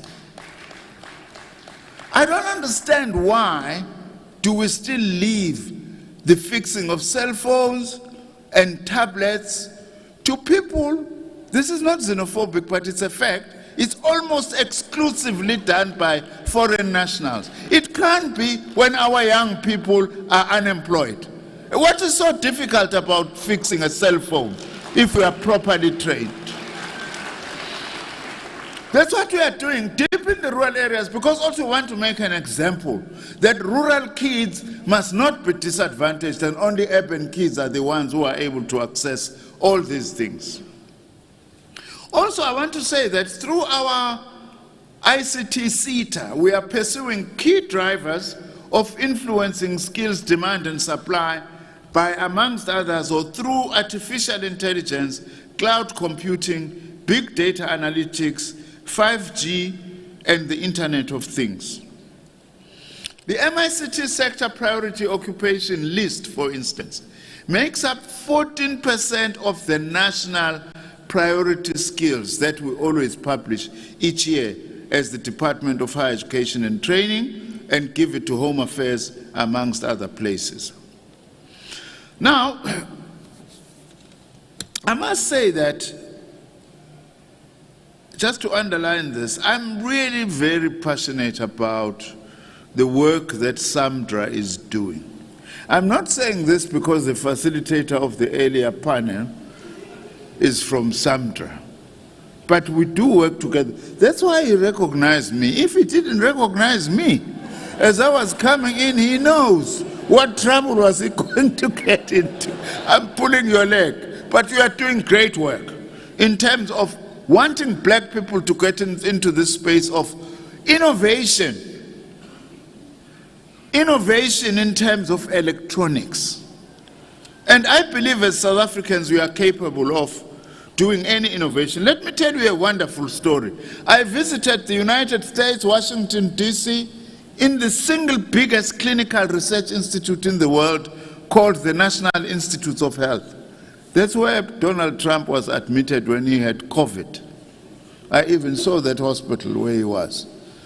The one person who worked there was the Dr. Fauci that he was insulting all the time, you know. They say they come to apologize. The acting head said, I put aside everything because I heard Minister of Science from South Africa is coming here. And I'm here, Minister, to welcome you myself personally because I want to apologize for having marginalized and isolated you when you discovered the Omicron variant of COVID-19. Without that discovery, many more people in the US who are vulnerable would have died, and thanks to South Africa, and sorry that we even tried to block you and to try and call this a South African variant of COVID. That's how capable we are as a country when it comes to innovation. Now, ladies and gentlemen, I know I'm standing between you and lunch now. The year 2022 witnessed a historic milestone in science policy in South Africa when we adopted what we call our 10-year, we call it the decadal plan for science, technology, and innovation. Although prepared by my department, but it's a whole of government plan. It's not just the plan of the Department of Science and Innovation. And the president is going to be convening a gathering early next year for different stakeholders to agree on a compact on how to fund research and development and science, technology, and innovation by all the role players. I'm sure that some of you or your organizations will be represented in that. We are concerned that funding by business for research and development has been coming down. And this is one of the big challenges that we are actually facing. Our Department of Science and Innovation continues to play a role in facilitating investment into science. This will not succeed unless we mobilize more resources to be invested for innovation in the digital space, which is very important. Now, through my Department of Science and Innovation, we are also doing work on artificial intelligence. In 2011 already, we established the Center for Artificial Intelligence Research, consisting of 9 universities, a network of 9 universities in our country. Through this center, we provide research and postgraduate training in different areas of artificial intelligence to ensure that South Africa has the right combination and level of expertise. We are also having a program which is called Foundational Digital Capabilities Research as the core driver of the national vision for AI research and innovation. Minister Kungubele, the two of us need to meet very soon, my brother. Very soon, my colleague. Because you have an Institute of Artificial Intelligence by your department. You can't be having this research center, which is hosted by the CSIR, doing parallel work with your institute. We need to talk so that we are able to do joined up government. So that we are able to use our resources. By the way, I've also asked for your information, those who are curious, both my Departments of Higher Education and Training and my Department of Science and Innovation, to look at the implications of the chat generative pre-trained transformer called ChatGPT, its implications for education in our country and the world. If today you can go and instruct your laptop through a program to write you an essay, and all we have to do is just have got to correct here and there, how sure will we be as university academics that the products that is being brought to us is indeed the product of the students or it's the product of artificial intelligence? I've decided that my 2 DGs must look into this. Let me move towards conclusion by saying that It's clear that the digital revolution has ushered in a wave of transformation that is reshaping economies across the globe. By the way, I want to say this as a social scientist. We need to do interdisciplinary work at all times, because we can't just be talking about digital technologies and also not look at the hugely negative impact that some of these things can come from. It's not unusual today to go into a household. You find a father, a mother with 3 children, all sitting together around a TV. None of them are watching the television, and they are not talking to each other. They are on their cell phones. What are the social and human consequences of that for society, but even and families as well? That is why digital training must also go with human sciences and social science sensitivities and training. That's the philosophy of both my departments, that we do multidisciplinary work, because we are looking at whole development of human beings. I'm very glad also that this matter was elevated at BRICS, the issue of digital skills, and that we are going to be collaborating with BRICS countries in doing this. In conclusion, it is therefore more apparent that in South Africa, we are propelling, not it's apparent, we are propelling our post-school education and training sector and our national system of innovation to respond to the needs of our digital economy. Of course, the digital economy knows no boundaries. We therefore should encourage collaboration and cooperation with our international partners and leverage the expertise of global tech leaders to facilitate knowledge transfer and skills development. Let me congratulate you, Minister Kungubel, for continuing with GovTech. Ningayiyeki le platform. It's very important, provided you also are innovative. Otherwise, I'm not coming back here next time. You know? Yes, those who are clapping, clap even harder. And those who are clapping are possibly not short people. Never call people short. We are just not so tall. Wishing you all the best. Thank you very much.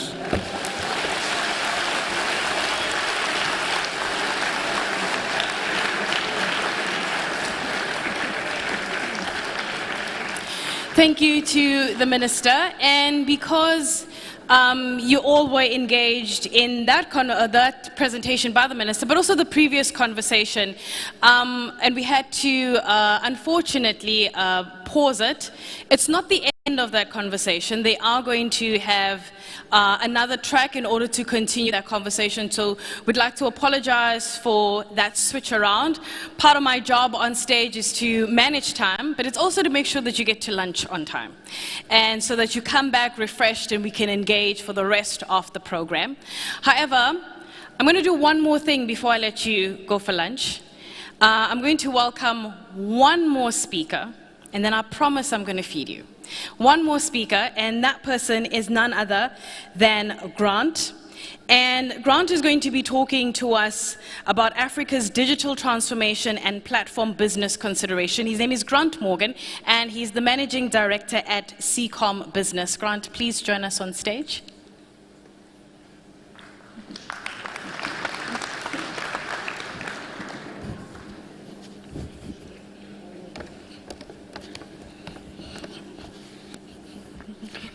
Public speaking to such a big audience, but to follow a minister, the honourable minister, to a standing ovation, that's quite something. So, and I know I'm between you and lunch, so I'll try to be absolutely as quick as I possibly can, but convey a really important message that we need to get across in terms of enabling the platform economy in this country. Okay, and for us to look forward, sometimes it's really appropriate to look back at what we've achieved. Over the 15 years of GovTech, if you look at what the internet looked like back then, and the cost of bandwidth that we were experiencing back at the start of this conference, it's quite remarkable to look back. You know, there were three big things that changed the landscape of the internet in this country. Three big innovations that were engineered on purpose to reduce the cost significantly. And our founder at the time, when we installed the very first undersea cable to provide internet access to this continent across the east coast of Africa, our major objective was to reduce the cost. At the time, we were projecting a 90% cost reduction in the cost of bandwidth to make it bandwidth in abundance.